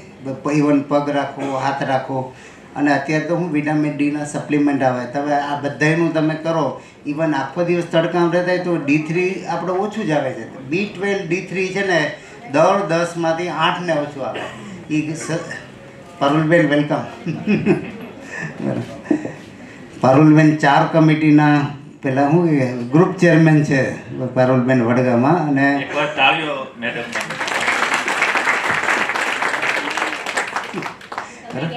હા, તો સનસ્ક્રીન તમારે જે પ્રીમેચ્યોર એજિંગ છે, એટલે કોઈ પણ એક વસ્તુ જો તમે વાપરતો સનસ્ક્રીન. સેકન્ડ આવે મોઇશ્ચરાઇઝિંગ ક્રીમ, મોઇશ્ચર ખેંચી લે. ઇવન તમારી ઓઇલી સ્કિન હોય તોય મોઇશ્ચર લગાવવું પડે, નહીં તો લોકો એમ કે મારી સ્કિન તો ઓઇલી છે તોય લગાવવું પડે. કારણ કે ઓઇલી સ્કિન હોય અને તમે વારંવાર વોશ કરો એટલે થોડું ડ્રાય લાગે. તમે એની પર કંઈ પણ વસ્તુ કરો તો અંદરના બોડી સિગ્નલ એવું પડે કે ઉપર ડ્રાય થઈ ગયું એટલે પાછું ઓઇલ બનાવે. જો થોડું મોઇશ્ચરાઇઝિંગ છે તમે આપો તો બેલેન્સ મારે. એટલે ઓઇલી સ્કિન હોય, ડ્રાય સ્કિન હોય, સેન્સિટિવ સ્કિન હોય, સિઝનલ સ્કિન હોય, બધાએ મોઇશ્ચરાઇઝિંગ અને સનસ્ક્રીન 2 વસ્તુ જોઈ. પછી વ્હાઇટનિંગ ક્રીમ લગાડો તો લગાવી શકાય, એન્ટી એજિંગ રેટિનોલ બેઝ ઉપર લગાવી શકાય. એ તમારી ચોઈસ છે કે ભાઈ મારે સ્કિનને વધારે સારી કરવી તો આ બધા એવી ઘણી બધી ક્રીમ આવે છે. પણ બેઝિક એક મોઇશ્ચરાઇઝિંગ અને સનસ્ક્રીન એ તમારે irrespective skin type, irrespective season તમારે લગાવવું જરૂરી છે. પ્રેગ્નન્સીમાં કોઈ સ્ત્રીઓને સનસ્ક્રીન યુઝ કરવું હોય તો કયું કરી શકાય? ફિઝિકલ સનસ્ક્રીન, કેમિકલ સનસ્ક્રીન બને ત્યારે અવોઇડ કરવાનું કે થોડું એબ્ઝોર્બ થાય. જ્યારે ફિઝિકલ સ્કિન પેલા સનસ્ક્રીનમાં ઝિંક ઓક્સાઇડ આવે, પછી ટિટેનિયમ આવે, એ બધા છે ને એબ્ઝોર્બ ન થાય. એટલે પ્રેગ્નન્સીમાં તમે આરામથી વાપરી શકો. મોંઘા સનસ્ક્રીન હોય એ જ સારા હોય, રિંકેશભાઈ, એવું હોય? ના, આપણે સનસ્ક્રીન ખરીદતી વખતે શું ધ્યાન અમે હમણાં આગળ વાત કરીએ એમ તમારે બ્રોડ સ્પેક્ટ્રમ એટલે UVA UVB બંને કવર હોવું જોઈએ. SPF મિનિમમ 30 હોવું જોઈએ. એનાથી વધારે હોય તો પ્રોટેક્શન વધતું જાય. પણ એમાં એક જનરલ પબ્લિકમાં એક મિથ ક્રિએટ કરતા હોય છે કે SPF 30 એટલે SPF 30 અને SPF 100 વચ્ચે પ્રોટેક્શન ડબલ નથી થઈ જતું. SPF 30 એટલે 97% UVB રેઝ બ્લોક કરે, SPF 50 એટલે 98% અને SPF 100 એટલે 99%. 100% SPF વધતા જાય એમ પ્રોટેક્શન ડબલ ટ્રિપલ નથી થતું. એટલે નોર્મલ વ્યક્તિ માટે જેનો બહુ સનલાઇટમાં એક્સપોઝર ન હોય, normal day to day active, એમાં SPF 30 અથવા એનાથી વધારે સફિશિયન્ટ છે. એટલે SPF જોવાનું, PA+ રેટિંગ જોવાનું, PA+ 2, 3, 4 એવી રીતે પ્લસ વધતું જાય. એમાં એટલીસ્ટ PA+3 રેટિંગ સારું કહેવાય. અને વોટર રેઝિસ્ટન્ટ છે કે નહીં, કેમ કે ખાલી સ્વિમિંગ માટે નહીં, આપણે normally day to day activity કરીએ એટલે પસીનો થાય, નોર્મલ ઓઇલ પ્રોડક્શન થાય, એમાંથી પણ સનસ્ક્રીન થોડું એની ઇફેક્ટ ડાયલ્યુટ થઈ જાય. તો વોટર રેઝિસ્ટન્ટ હોય તો એ થોડું લોંગર ટાઈમ તમને પ્રોટેક્શન આપે. અત્યારે છે ને બ્લુ લાઇટ છે ને કોમ્પ્યુટરમાં આખો દિવસ રહે, મોબાઈલ સ્ક્રીન છે રાતે 12 વાગે લગી, તો અત્યારે જે સ્ટડી થયું ને, બ્લુ લાઇટ પણ સ્કિનને ડેમેજ કરે, આઈને અને સ્કિનને બેયને ડેમેજ કરે. તો બ્લુ લાઇટનું કોઈ હતું જ નહીં લે. તો અત્યારે છે ને આયરન ઓક્સાઇડ કરીને સનસ્ક્રીન આવે તો એ બ્લુ લાઇટ સામે પણ પ્રોટેક્ટ કરે. તમે જો આપણે આઈટી ઇન્ડસ્ટ્રી છે બેંગ્લોર, પુણેમાં, લગભગ એ 10-12 કલાક કોમ્પ્યુટરની સામે બેઠા હોય છે. તો એ કે અમારે તો સન એક્સપોઝર થતું જ નથી, પણ બ્લુ લાઇટ પણ સ્કિનને ડેમેજ કરે. એટલે મોબાઈલમાં છે ને એક્સેસિવ જ્યારે યુઝ કરો, ખાસ તો રાત્રે કે આજુબાજુમાં ડાર્ક થઈ લાઇટ ઓછી હોય અને તમે મોબાઈલ તો વધારે ડેમેજ એ મોબાઈલ સ્ક્રીન કરે. અને ઇવન જે ડબલ ટ્રિપલ ફોલ્ડવાળા છે ને એ વધારે ડેમેજ કરે. ટેબ્લેટ છે એ વધારે ડેમેજ કરે. નાના ફોન જેટલા આવે અને નોકિયાના ફોન જરાય ડેમેજ ન કરે, પણ હવે એ બંધ થઈ ગયું. દુનિયામાં I have some question about okay most welcome. Combination skin હોય તો એના માટે કયું યુઝફુલ થાય? અને સેકન્ડ, જેને ઓલરેડી વ્હાઇટ હેડ્સ અને એવું હોય એના માટે સનસ્ક્રીન કયું યુઝ કરવાનું? અને થર્ડ ક્વેશ્ચન, જેને એક્નેનો પ્રોબ્લેમ હોય એ કયું સનસ્ક્રીન યુઝ કરવાનું? એટલે માર્કેટમાં આવી રીતે એકને પ્રોન સ્કિન હોય એની માટે અલગથી સનસ્ક્રીન અવેલેબલ છે. નોન કોમેડોજેનિક સનસ્ક્રીન કહેવાય. એ તમે સારી બ્રાન્ડના ચૂઝ કરી શકો સનસ્ક્રીન. અને બીજું શું કીધું તમે? Combination skin. સ્કિન ઓઇલી હોય અને ચીક્સની સ્કિન ડ્રાય હોય. એમાં તો ટ્રિકી છે થોડું. ના સમજાવો. આને કહેવાય ટી ઝોન. ટી ઝોનમાં શું છે કે ફોરેડ અડધું, નોઝ અને બે ચીક, એટલામાં ઓઇલ પ્રોડક્શન વધારે. યુઝ્યુઅલી આ જેનેટિક હોય. ફોરેડમાં વધારે પિમ્પલ્સ થાય, ડેન્ડ્રફથી થાય. જ્યારે લોઅર ફેઝમાં જે પિમ્પલ્સ થાય એ ઓલવેઝ હોર્મોનલ હોય. પીસીઓડી હોય, જ્યારે મેનોપોઝ આજુબાજુ હોય અથવા પોસ્ટ પ્રેગ્નન્સી હોય, એ લોકોને લોઅરમાં વધારે હોય. અને જે આ ડેન્ડ્રફ કીધું ને એટલે અહીંયા વધારે. અને જે વચ્ચેનું હોય જેનેટિક હોય, યુઝ્યુઅલી મધર ફાધરને સેમ હોય. તો આને કહેવાય કોમ્બિનેશન. તો હવે તમે જો આ ટ્રિકી શું કામ વસ્તુ, તમે ઓઇલ બેઝ સનસ્ક્રીન વાપરો તો આના માટે સારું. અને તમે વોટર બેઝ સનસ્ક્રીન જે વાપરો અથવા ક્રીમ તો આના માટે સારું. બરાબર? એટલે પણ ફેસ માટે બે સનસ્ક્રીન તો ન રખાય ને. ઘરવાળી એક જ રખાય. ફરવા માટેની જુદી, રસોઈવાળી જુદી. એક વોટરપ્રૂફ સનસ્ક્રીન આવે છે માર્કેટમાં, અને બીજું જે જેલ બેઝિસ આવે છે. તો આવી કોમ્બિનેશન સ્કિન વાળી વ્યક્તિ કયું યુઝ કરે? એ જ હવે કહેવા જરૂર કે તમારી જે વચ્ચેની સ્કિન છે તો આમાં તમારે હંમેશા છે ને લેબલ હોય. તમે કોઈ પણ કોસ્મેટિક જે ઇન્ટરનેશનલ એમાં લખ્યું હોય નોન કોમેડોજેનિક પ્રોડક્ટ, બરાબર? એટલે એકને પ્રોન સ્કિન માટે તમારે બધું નોન કોમેડોજેનિક હોવું જોઈએ.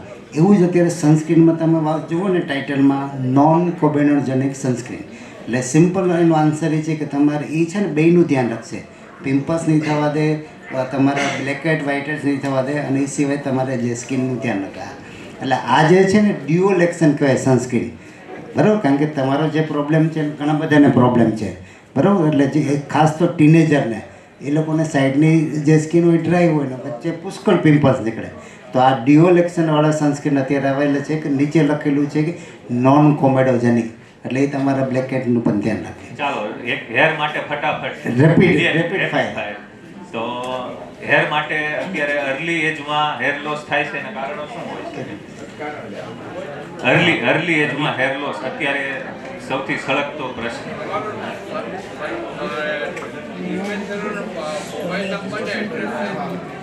ઓકે સર, આપી દીધું. અર્લી હેર લોસ માટે poor diet, excessive stress, bad habits, smoking, alcohol, tobacco, poor sleep, આ બધા અર્લી હેર લોસના અત્યારના કારણો છે. શેમ્પૂનો શું રોલ હોય છે? કોઈ શેમ્પૂ એવું હોય છે કે જેનાથી હેર લોસ અટકે અથવા? હા, એટલે જેને ડેન્ડ્રફ હોય ને, ખાસ તો સિબોરિક સ્કાલ્પ, ઓઇલી સ્કાલ્પ હોય, એના લીધે સ્કાલ્પમાં એક જાતનું ઇન્ફ્લામેશન બને, સૂજો બને. એને લીધે હેર ફોલિકલ વીક થઈ જાય ને ઇઝીલી હેર લોસ થાય. ઓઇલ તો હેર ઓઇલનો હેર ગ્રોથમાં શું રોલ હોય છે? હેર ઓઇલનો હેર ગ્રોથ પર કોઈ ડાયરેક્ટ રોલ હોતો નથી. કોઈ પણ જાતના હેર ઓઇલ બધા માર્કેટમાં ક્લેમ કરતા હોય છે. બ્રાન્ડનું નામ તો નહીં લઈ શકાય, પણ હેર ઓઇલ એક મોઇશ્ચરાઇઝર છે. જેટલા આપણા લાંબા વાળ હોય ત્યારે આપણા સ્કાલ્પમાં જ્યાં હેર હોય ને ત્યાં ઓઇલ બનાવવાની ગ્લેન્ડ્સ ભગવાને જ આપેલી છે. એમાંથી જ ધીમે ધીમે ઓઇલ બનીને હેરને નરિશ કરે છે. પણ બહુ લાંબા વાળ હોય તો ત્યાં સુધી હેર પહોંચે એ પહેલાં તો આપણે મલ્ટિપલ ટાઈમ હેર વોશ કરી નાખતા હોઈએ છીએ. એટલે સ્કાલ્પમાં હેર લગાડવાથી હેર ગ્રોથ થાય, ગ્રેઇંગ અટકી જાય, વાળ જાડા થાય એ ખોટું છે. એનાથી ખાલી હેર મોઇશ્ચરાઇઝર થાય, હેર કોમેબલ થાય, આપણે વાળ ઓળી શકીએ, સ્ટાઇલ કરી શકીએ, એટલો જ હેર ઓઇલનો રોલ છે. ખાસ તો મસાજનો રોલ છે. કઈ રીતે તમે મસાજ કરો બ્લડ સર્ક્યુલેશન વધે ને પ્રેમ વધે, બરાબર ને? તો પ્રેમ ન હોય તો ખેંચી લે. મેઇન છે ને હેર ઓઇલનું છે ને મોલિક્યુલર સાઇઝ મોટું હોય, બરાબર? ભગવાને છે ને દરેક વસ્તુ કંઈ એમ એબ્ઝોર્બ ન થાય તો લોકો ઇન્સ્યુલિનના ઇન્જેક્શન ચોપડી દે, એમ કે અંદર જવાનું નથી. ખ્યાલ આવે? તો અમુક વસ્તુ તમારા અંદર જવા માટેના મોલિક્યુલર સાઇઝ અલગ હોય. રિંકેશે વાત કરી તો એ પ્રમાણે એક મોઇશ્ચરાઇઝરનું કામ કરે અને બ્લડ સપ્લાયનું વધારે. તો ઇનડાયરેક્ટ ફાયદો છે. ડાયરેક્ટ ફાયદો તમે જો અમેરિકામાં ક્યાં કોઈ ઓઇલ લગાવે, અહીંયા સીધું જેલ લગાડે. આ સાર્ક કન્ટ્રી છે ને એમાં જ ઓઇલ વધારે લગાડે. હેર સ્ટાઇલિંગ અને સલૂન ટ્રીટમેન્ટ કઈ રીતે હેર લોસ ડેન્જર છે. અમારી જે ઓપીડી વધી ગઈ ને એનું કારણ સલૂન છે, પાર્લર છે. કારણ કે જેટલું કેમિકલ તમે બાલની તમે મોડિફિકેશન કરો, ટાઈમ બી તમને સારું હોય, પણ રિપીટેડલી તમે કરો ને તો એ હંમેશા વાળનું જે સ્ટ્રક્ચર છે ને એ ચેન્જ કરી નાખે. એટલે કરલી હોય એ સીધા કરાવવા જાય, સીધા હોય કરલી કરાવવા જાય. એટલે બધામાં અમને ફાયદો થાય છે કે હેરફોલ ફાસ્ટ થાય, હેરફોલ જલ્દી વધી જાય અને કહેવાય ને પ્રીમેચ્યોર વ્હાઇટ હેર થઈ જાય. આ કોમન છે અને તમારા જે સ્કાલ્પના જે ફોલિકલ્સ હોય ને એને ડેમેજ કરી નાખે. સફેદ ડાઘ હોય એને કાળો કરાવવા લોકો આવે, કાળો ડાઘ હોય એને સફેદ કરાવવા આવે, જેને વાળ નથી તે રોપાવા આવે, જેને વાળ હોય એ કઢાવવા આવે, એટલે સ્કીન. તો હેર રિમૂવલ ટ્રીટમેન્ટ લેઝર દ્વારા કરવામાં આવે એ સેફ હોય છે? હા, સેફ હોય. બ્લેક કલરના વાળ હોય, જાડા વાળ હોય, ઇઝીલી જાય. ગોલ્ડન કલરના વાળ હોય એ ન જાય, વ્હાઇટ કલરના વાળ ન જાય. એટલે ખાસ તો જે સિનિયર સિટીઝન હોય, જે પ્રાઇવેટ પાર્ટમાં પછી અમુક સમય પછી પાર્કિન્સન થઈ ગયો હોય તો હેર ન કાઢી શકે, તો એ લોકો વારંવાર ધાધર થતી હોય તો પસીનાને લીધે અંડરઆર્મ્સ ને ગ્રોઇનમાં તો એ લોકોએ હેર એટલે બે રીતે, કોસ્મેટિક પર્પઝ માટે અને એક ડિઝીઝ માટે. કારણ કે પછી અમુક ઉંમર પછી જે વ્હાઇટ હેર થાય એ તમે ન કાઢી શકો, તો અર્લી તમારે કાઢી શકાય. ખાસ તો અમુકને પાઇલોનિડલ સાઇનસ થતી હોય, કહેવાય ને પેલું બખંદર થતી હોય, એ લોકો માટે હેર રિમૂવ ઇમ્પોર્ટન્ટ છે. અંડરઆર્મમાં મોટા મોટા ગુમડા થતા હોય એ લોકોને હેર રિમૂવ, હા, બામલાય. અને જેને બહુ પસીનો થતો હોય એના માટે હેર રિમૂવ જરૂરી છે. અને એ સિવાય ઘણાને ચેસ્ટમાં બહુ હોય, બિયર્ડ બહુ જાડી હોય, ખ્યાલો આઈબ્રોની વચ્ચે હેર હોય, કાનની ઉપર બહુ હેર હોય ને એ લોકો કાઢી શકે. ટૂંકમાં બ્લેક હેર કાઢી શકાય, જાડા હેર કાઢી શકાય. ચલો, થેન્ક યુ. તમારા ક્વેશ્ચન્સ હોય હવે તમારા ક્વેશ્ચન અમારું પછી તમારે વેક્સિન જે છે ને, હું તો કહું કે 3 year 4 year બીજી બધી વેક્સિનેશનનો કાર્યક્રમ પોતો તરત લઈ લેવાની. એકવાર હર્પીસે જો આપણે ચિકન પોક્સની જે વેક્સિન આવે એ થોડી અલગ આવે અને હર્પીસની થોડી જુદી આવે. જે ખાસ તો ડાયાબિટીસ અનકન્ટ્રોલ હોય, અમુક ઇમ્યુનો સપ્રેસિવ ડ્રગ ચાલતી હોય, કિમોથેરાપી ચાલતી હોય તો એ લોકોએ વહેલું લઈ લેવાનું, બરાબર? એ જ એમાં કોઈ બહાર નથી. નાની ઉંમર હોય પણ લે. ધારો કે લ્યુકેમિયા હોય તો એ લોકોને હર્પીસ થવાના ચાન્સ વધારે. નાનપણમાં જીનેટિક HIV હોય, ટૂંકમાં ઇમ્યુનિટી સપ્રેશનવાળી કોઈ પણ સ્કિન રોગ હોય કે દવા ચાલતી હોય એ ગમે ત્યારે લઈ શકે. એ ઇન્ડિવિજ્યુઅલ એ ડૉક્ટર તમને નક્કી કરે, પણ સામાન્ય રીતે 2 ડોઝ હોય. હર્પીસ, તમે જે હર્પીસ જોસ્ટરની વેક્સિનનું પૂછો છો ને, એટલે એનું કોઈ એજ લિમિટ નથી હોતી, પણ જેને સાથે કોમોર્બિડિટીઝ હોય, ડાયાબિટીસ છે, કેન્સર છે, કે જેની નેચરલ ઇમ્યુનિટી ઓછી હોય, એ લોકો પ્રિવેન્શન તરીકે લઈ શકે. વેક્સિન લ્યો એટલે હર્પીસ થાય જ નહીં એવું નથી, પણ કોઈ ડેન્જર એરિયામાં થયું, સમજો ફેસમાં થયું તો આઈ પરમેનન્ટ ડેમેજ થાય, એ બધા ચાન્સ ઘટી જાય અથવા એની સિવિયારિટી ઘટી જાય. વેક્સિન લ્યો એટલે હર્પીસ થાય જ નહીં એવું જરૂરી નથી.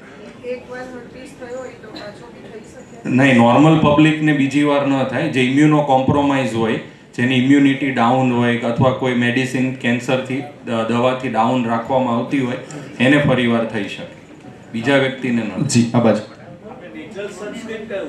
કયું? કેલેમેન લોશન. ફિઝિકલ પ્રોટેક્શન, ટોપી, ફેસ રૂમાલ કવર કરવાનો, ફૂલ સ્લીવના કપડાં પહેરવાના, એ નેચરલ સંસ્કૃતિ. જી મેડમ. લગાડવાનું તો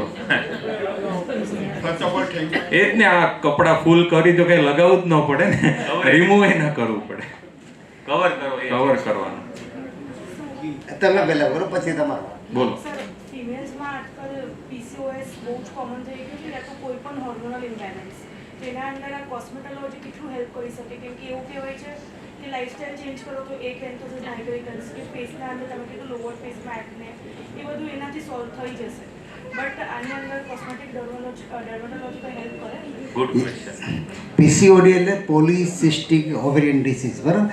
એમાં 5 પ્રેઝન્ટેશન આવે. એક તો હેર લોસ, જ્યાં જોતા હોય ત્યાં ઉડી જાય અને ન જોતા હોય ત્યાં ઉગે, બરાબર. પિમ્પલ્સ કરે, ખાસ તો લાવવા. વેઇટ ગેઇન કરે, બરાબર. ઘટાડતા મહિનાઓ થાય ને વધવા માટે દિવસો થાય, બરાબર. અને 5મું ઇરેગ્યુલર તમારા મેન્સ્ટ્રુઅલ સાયકલ થાય. પહેલાં ગાયનેક આની ટ્રીટમેન્ટ કરતા, પણ ગાયનેક ખાલી મેન્સ્ટ્રુઅલ સાયકલના સરખું કરે, પણ ઓવરઓલ ડિઝીઝ ન થાય. એટલે એસ્થેટિક ટ્રીટમેન્ટ તમને 3 રીતે ફાયદો. હેર તમારે જે જતા રહ્યો એ પાછા લાવી શકે, બીજું કે પિમ્પલ્સ મટાડી શકે, અને ત્રીજું કે લેઝર હેર રિમૂવલ જે મશીન દ્વારા તમને કાઢી શકે. મિનોક્સિડિલ કહેવાય છે કે પછી ફેસના માટે રેટિનોલ કહીએ છીએ આપણે, વિટામિન સી સિરમ્સ કહીએ છીએ, આ બધું હેલ્પ કરે? કરે, પણ અમે રૂટ કોઝ પણ સાથે એડ્રેસ કરીએ. તમારા જો ફોલિકલ મોટા હોય તો ફોલિકલને અમે ક્વિઝ કરીએ. તમારા સિરમ ટેસ્ટોસ્ટેરોન વધારે હોય, હોર્મોન્સ વધારે હોય, એ અમે તમને કંટ્રોલ કરી દઈએ. કારણ કે જ્યાં લગી રૂટ કોઝ તમે એડ્રેસ ન કરો, હોર્મોન્સ તમે કંટ્રોલ ન કર્યું, ત્યાં લગી પેલું ટાઈમિંગ સારું થાય પણ રિકરન્સ થાય. હા, એ છે ને પેલું ગળો કાળો પડી જાય, અંડરનર્વ બ્લેક થાય, પણ અંદરનું સરખું થઈ જાય ને, ઇન્સ્યુલિન રેઝિસ્ટન્સ સરખું થઈ જાય ને, આ બધું ઓટોમેટિક જાય. વેઇટ રિડક્શન કરો ને એટલે 90% પ્રોબ્લેમ સોલ્વ થઈ જાય. એક પાછળ છે બ્લુ, જી વ્હાઇટ શર્ટ. હા, સ્ટીરોઇડ્સ માટે અલ્ટિમેટ ટ્રીટમેન્ટ શું? સૂજા છે પણ સૂજાથી બી કંટ્રોલમાં નહીં આવે. તો એના માટે 5 અલગ અલગ ટેકનિક છે. એક તો ઇન્ટ્રાલેઝર ઇન્જેક્શન છે, ટ્રાયમસિલોન છે, પછી બ્લિઓમાઇસિન છે, FFU પેલું ઇન્જેક્શન છે, ક્રાયોથેરાપી છે, કોલ્ડ છે, અને 5મું લેઝર અને PRP પ્લેટલેટ રીચ પ્લાઝમા, અને પછી સિલિકોન જેલ શીટ અને એના ક્લોથ કમ્પ્રેશન માટે. તો આ કોમ્બિનેશન કરો તો મેં પેલું પિક્ચર બતાવ્યું કે કિલોઇડનું, એટલે અર્લી ટ્રીટમેન્ટ કરો અને જે એરિયામાં વાળ હોય ને એ વાળ તમારે કાઢી નાખવા પડે. આટલું તમે કોમ્બિનેશન કરો તો કિલોઇડ મટી શકે છે, પરંતુ મેન્ટેનન્સ બહુ જરૂરી છે. કમ્પ્રેશન અને સિલિકોન જેલ શીટ જરૂરી છે. આ બાજુ બ્લુ ટી શર્ટ. જી સર. સબ આપણે ફંગલ ઇન્ફેક્શન હોય અને એટેરેક્સ લોશન અને જોકોન એલ ઓઇન્ટમેન્ટ લગાડું છું, પણ જ્યાં સુધી લગાડું છું ત્યાં સુધી સારું રહે છે. હું એક દિવસ જો મિસ થઈ જાય તો બાજુ ખજવડ ચાલુ થઈ જાય છે. તો આ ફંગલ ઇન્ફેક્શન ક્યોરેબલ છે? 100%. હવે તમે જે જોકોન એલ લગાડો છો ને એ સ્ટેરોઇડ આવે, એટ્રેક્શન એ કેલેમેન લોશન આપે, એટલે તમે આમાં રૂટ કોઝ એડ્રેસ નથી કરતા. તમે સિમ્ટોમેટિક, ધારો કે તાવ આવે તો ડોલો કેમ લઈ લઈએ, આ એવું છે. એટલે એના માટે એન્ટીફંગલનો 3 મહિનાનો કોર્સ જરૂર છે, અને પછી લાઇફસ્ટાઈલ મોડિફિકેશન. ધારો કે હેરી રીજન હોય તો એ પ્રમાણે તમારે લોશન લગાવવાના. એટલે જે વાઇડ એરિયામાં હોય તો લોશન આવે, અને નાનો એરિયા હોય તો ક્રીમ આવે, બરાબર. એનો એબ્ઝોર્બ પાવડર, તમે પસીનો ખેંચી લે એવો પાવડર આવે, અને કીટેકોનલ સોપ આવે. તમારે કાયમી હિસાબોથી નાવાનું, એટલે તમારે ફંગલ જે ફ્લોરા હોય ને એ ડિસ્ટર્બ તોડવું પડે. નહીંતર શું છે, સપ્રેસ થાય પણ જાય નહીં. એટલે આમાં ડર્મેટોલોજીની જરૂર પડે કે તમારા સ્કિન પ્રમાણે શું જોઈએ. આ બાજુ સર. જી. ફેસ ડિઝાઇન શું? જે હેર સલૂનમાં ફેસ ડિઝાઇન કરીને કોઈ સ્કિન માટે? ના, એ છે ને હાઇડ્રોક્વિનોન 8% વાપરે છે ડિટેલ. પછી શું થાય, ફેસ ગોરો હોય ને હાથને બધું કાળું થઈ જાય. પ્રોસેસ શું હોય? આપ સપોઝ ફેસમાંથી એવું કંઈ એ લોકો કંઈક પશ કરે તો નીકળે છે, બરું કેવું કંઈ? એ છે ને એક્સફોલિએશન આવે, કે એમાં ગ્લાયકોલિક એસિડ આવે, સેલિસિલિક એસિડ આવે, નાયસિન, એનાથી તમારું એક્સફોલિએટ ટોનર જેવું કામ કરે. એટલે ડેડ સ્કિન નીકળી જાય, અને પછી વ્હાઇટનિંગ ક્રીમ તમે મસાજ, એટલે તમારે એક વીક સારું રહે. 8મા દિવસે તમે હતા થઈ જાવ. બેઝિકલી એમાં બધા કેમિકલ્સ હોય જે તમારી સ્કિન કરતાં વધારે હેર, જે અહીંયા આપણા ફેસમાં પણ બહુ બધા પતલા પતલા વાળ હોય, રૂવાટી હોય. ફેસ ડિટેન એટલે ફેસ આખો ડિટેન ન થાય, એ સ્કિન લેયર્સ એમ 15-20 મિનિટની પ્રોસેસમાં ક્લીન ન થાય. એ ખાલી હેરને બ્લીચ કરી દે, અને એ બધા સ્ટ્રોંગ કેમિકલ્સ હોય. એટલે નવા હેર આવે ત્યાં સુધી તમને ગ્લો દેખાય, પાછા તમારા નેચરલ હેર આવી ગયા એટલે પાછું સ્કિન નેચરલ થઈ જાય. First of all, thank you very much Jagdishbhai, Ringeshbhai for giving us such a important information. હવે મારો સવાલ એક અત્યારે છે કે અત્યારે આજકાલ જે લેઝર કિરણથી આ લોકો જે કાયમ માટે વાળ કાઢી નાખે છે, એનું કારણ શું છે અને એ શક્ય છે? અને તે આજકાલ ચાલી ગયો છે તે કરાવવા જેવું ખરું? કહું જ નહીં, એક એસ્થેટિક છે, એક બ્યુટિફિકેશન માટે છે અને એક રોગ માટે છે. એસ્થેટિક એટલે તો ઘણા આ સલમાન ખાન આજથી 15 વર્ષ પહેલાં ફૂલ બોડી હેર રિમૂવ કરીને નાખ્યા હતા, બરાબર, એ બ્યુટિફિકેશન માટે છે. પણ મેં કીધું કે ક્લિનિકલ કન્ડિશન વારંવાર દાદર થવી, ગુમડા થવા, પાઇલોનિડલ સાઇનસ એટલે ભખંદર થવું, પસીનાને લીધે એલર્જી થતી, કારણ કે જેટલા હેરી રીઝન હોય એટલે પસીનો વધારે થાય, એને લીધે ઘણી વખત ઇરિટેશન બહુ થાય, ગમરીઓ બહુ નીકળે. તમે કોઈ પણ એન્વાયરમેન્ટ, હીટ એન્વાયરમેન્ટ જાઓ તો તમારી સ્કિનને તમને મજા ન આવે.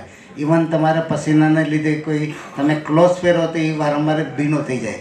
એટલે ખાસ તો લેડીઝને કોઈ તમે બ્લાઉઝ કેવું પહેર્યું હોય તો આખો એટલો પાર્ટ જુદો થઈ જાય, બરાબર. તો એક કોસ્મેટિક ઇન્ડિકેશન છે અને એક તમને ડિઝીઝ માટે છે. અચ્છા સર, આ ઘોડો ઘોડો એટલે શું? એ એકચ્યુઅલી એનો આ જે ઘોડો માથામાં થાય છે એનો એ શું છે એકચ્યુઅલી? એ સિબોરિક એક્ટિવિટી. આપણે ફેસમાં કેમ બ્લેક હેડ, વ્હાઇટ હેડ ને બધું થાય, ઓઇલ નીકળે, કહેવાય ને ઓઇલી સ્કિન છે, એવું સ્કાલ્પ ઓઇલી હોય. સ્કાલ્પ જ્યારે ઓઇલ વધારે બનાવે અને જ્યારે ડ્રાય થઈ જાય ને ઘોડો કહેવાય, બરાબર, કહેવાય. એટલે અમે શું કરીએ, ઓઇલ કંટ્રોલ કરી દઈએ. અને એન્ટી ફંગલથી જે આ એવું છે કે તમે રોટી હવામાં રાખો તો ફંગસ 4 દિવસમાં આવી જાય, તમારે નાખવું નથી પડતું, ખ્યાલ આવ્યો? કોઈ પણ મીઠાઈ હોય એમને હવામાં પડે તો એવી રીતના સ્કાલ્પ એવું છે. તમારું ઓઇલ હોય ને એટલે ફંગસ ઇઝીલી આવી જાય. આપણા સ્કિનમાં ફંગસ, બેક્ટેરિયા, વાયરસ હંમેશા હોય જ, એ બધા હાર્મોનીમાં રહેતા હોય. જ્યારે ફંગસની સંખ્યા વધી જાય એટલે એ તમારે ડેન્ડ્રફ છે, અને સ્કિન તમે આમ ઘસો તો જે ઢગલો થાય એ ડેન્ડ્રફ. એટલે એને લીધે બાલ વૃક્ષ થઈ જાય, હેર ફોલિંગ જલ્દી થઈ જાય અને હેર વ્હાઇટ જલ્દી થઈ જાય. તો આપણે એના માટે શું કરવું જોઈએ? એની ટ્રીટમેન્ટ આવે, એમના અમને મળવું પડે. જી આભાર જી. એક જ મિનિટ, આપણે બધાના ક્વેશ્ચન લઈએ. જે એક લાસ્ટ 2 ક્વેશ્ચન આપણે લઈ લઈએ. 2 ક્વેશ્ચન લાસ્ટ. સર અહીંયા બેસશે 5-10 મિનિટ. આપને કોઈ અને કન્સલ્ટિંગ ફ્રી છે, આપ ક્લિનિકનો કોન્ટેક્ટ કરજો, કોઈ પર્સનલ ક્વેશ્ચન નહીં. Hello sir. જી આપે આ બધું. સર, હાર્પિસ થયા પછી એ સારું તો થઈ જાય છે, પણ કાળો ડાઘ પડી ગયો છે, તો એ રિકવર થાય? અને પણ એમાં કેવું થાય છે કે વારે વારે અમુક, એટલે પર્ટિક્યુલર ખબર નથી પડતી, પણ ઇચિંગ બહુ થાય. એનું થવાનું શું કારણ? એ છે ને પોસ્ટ હર્પેટિક ન્યુરાલ્જિયા કહેવાય. હર્પીસ જતો રહે, વાવાઝોડું જતું રહે પણ નુકસાન છોડતું જાય. એટલે ઘણીવાર જ્ઞાનતંતુ છે એમાં સોજો રહે, જ્ઞાનતંતુ ડેમેજ થાય. એમાં કેટલા વખત જો થોડા વખત પહેલાં થયું હોય તો બરાબર છે, પણ 4-5 વર્ષ નીકળી ગયા તો પણ ઘણી વખત આવું થાય છે. એ જ કહું છું, પોસ્ટ હર્પેટિક ન્યુરાલ્જિયા ઘણીવાર 1 વર્ષ રહે, 2 વર્ષ રહે અને લાઈફ ટાઈમ પણ રહે, બરાબર. તો એની ટ્રીટમેન્ટમાં PRP કહેવાય. તમારું બ્લડ લઈ અને નવું એન્ડિંગમાં નાખીએ એટલે નવા જે જ્ઞાનતંતુ રીજનરેટ થાય. બ્લેક સ્પોટ હોય તો લેઝરથી અમે કાઢી નાખીએ અથવા કેમિકલ પીલથી કાઢી નાખીએ. વ્હાઇટ સ્પોટ હોય તો એક્ઝાઇમર કરીને લાઇટ આપે તો વ્હાઇટ સ્પોટે નીકળી જાય, બ્લેક સ્પોટમાં નીકળી જાય, પેઇન્ટ પણ જતું રહે. હવે કંઈ પણ વસ્તુ હર્પીસનું ન મટે એવું નથી. હા, બીજું તમે કહ્યું ને કે પહેલું સિટિંગ ફ્રી છે, તો તમારી કઈ બ્રાન્ચ પર આવવાનું? કોઈ પણ બ્રાન્ચ. જી, બાર આપણને આખું કોન્ટેક્ટ વાળો એમનો મળશે. બાર સરનું જે બ્રોશર છે, બેગ, તેમાં લખેલું છે બધી ડિટેલ્સ, તો આપને ત્યાં મળી જશે. તમારે મારી સુરતમાં 9 બ્રાન્ચ છે. અમે રિંકેશભાઈની અમારા ઇન્ફિનિટી ટાવરમાં છે અને નિલેશભાઈની વરછામાં છે. ત્યાં જઈને ખાલી કહેવાનું કે ચેમ્બર ઓફ કોમર્સમાંથી આવીએ છીએ. એટલે અમે છે ને અમારી બધી બ્રાન્ચમાં મેસેજ કરી દઈશું કે ખાલી, પણ એનો રિયલ યુઝ કરજો, મિસયુઝ ન કરજો. જી પછી તો પડોશીને લઈને આવે. નહીં, તમારી વાત નથી કરતો, બીજા ગામમાં રહેતા એને બોલાય કે આવી જાઓ.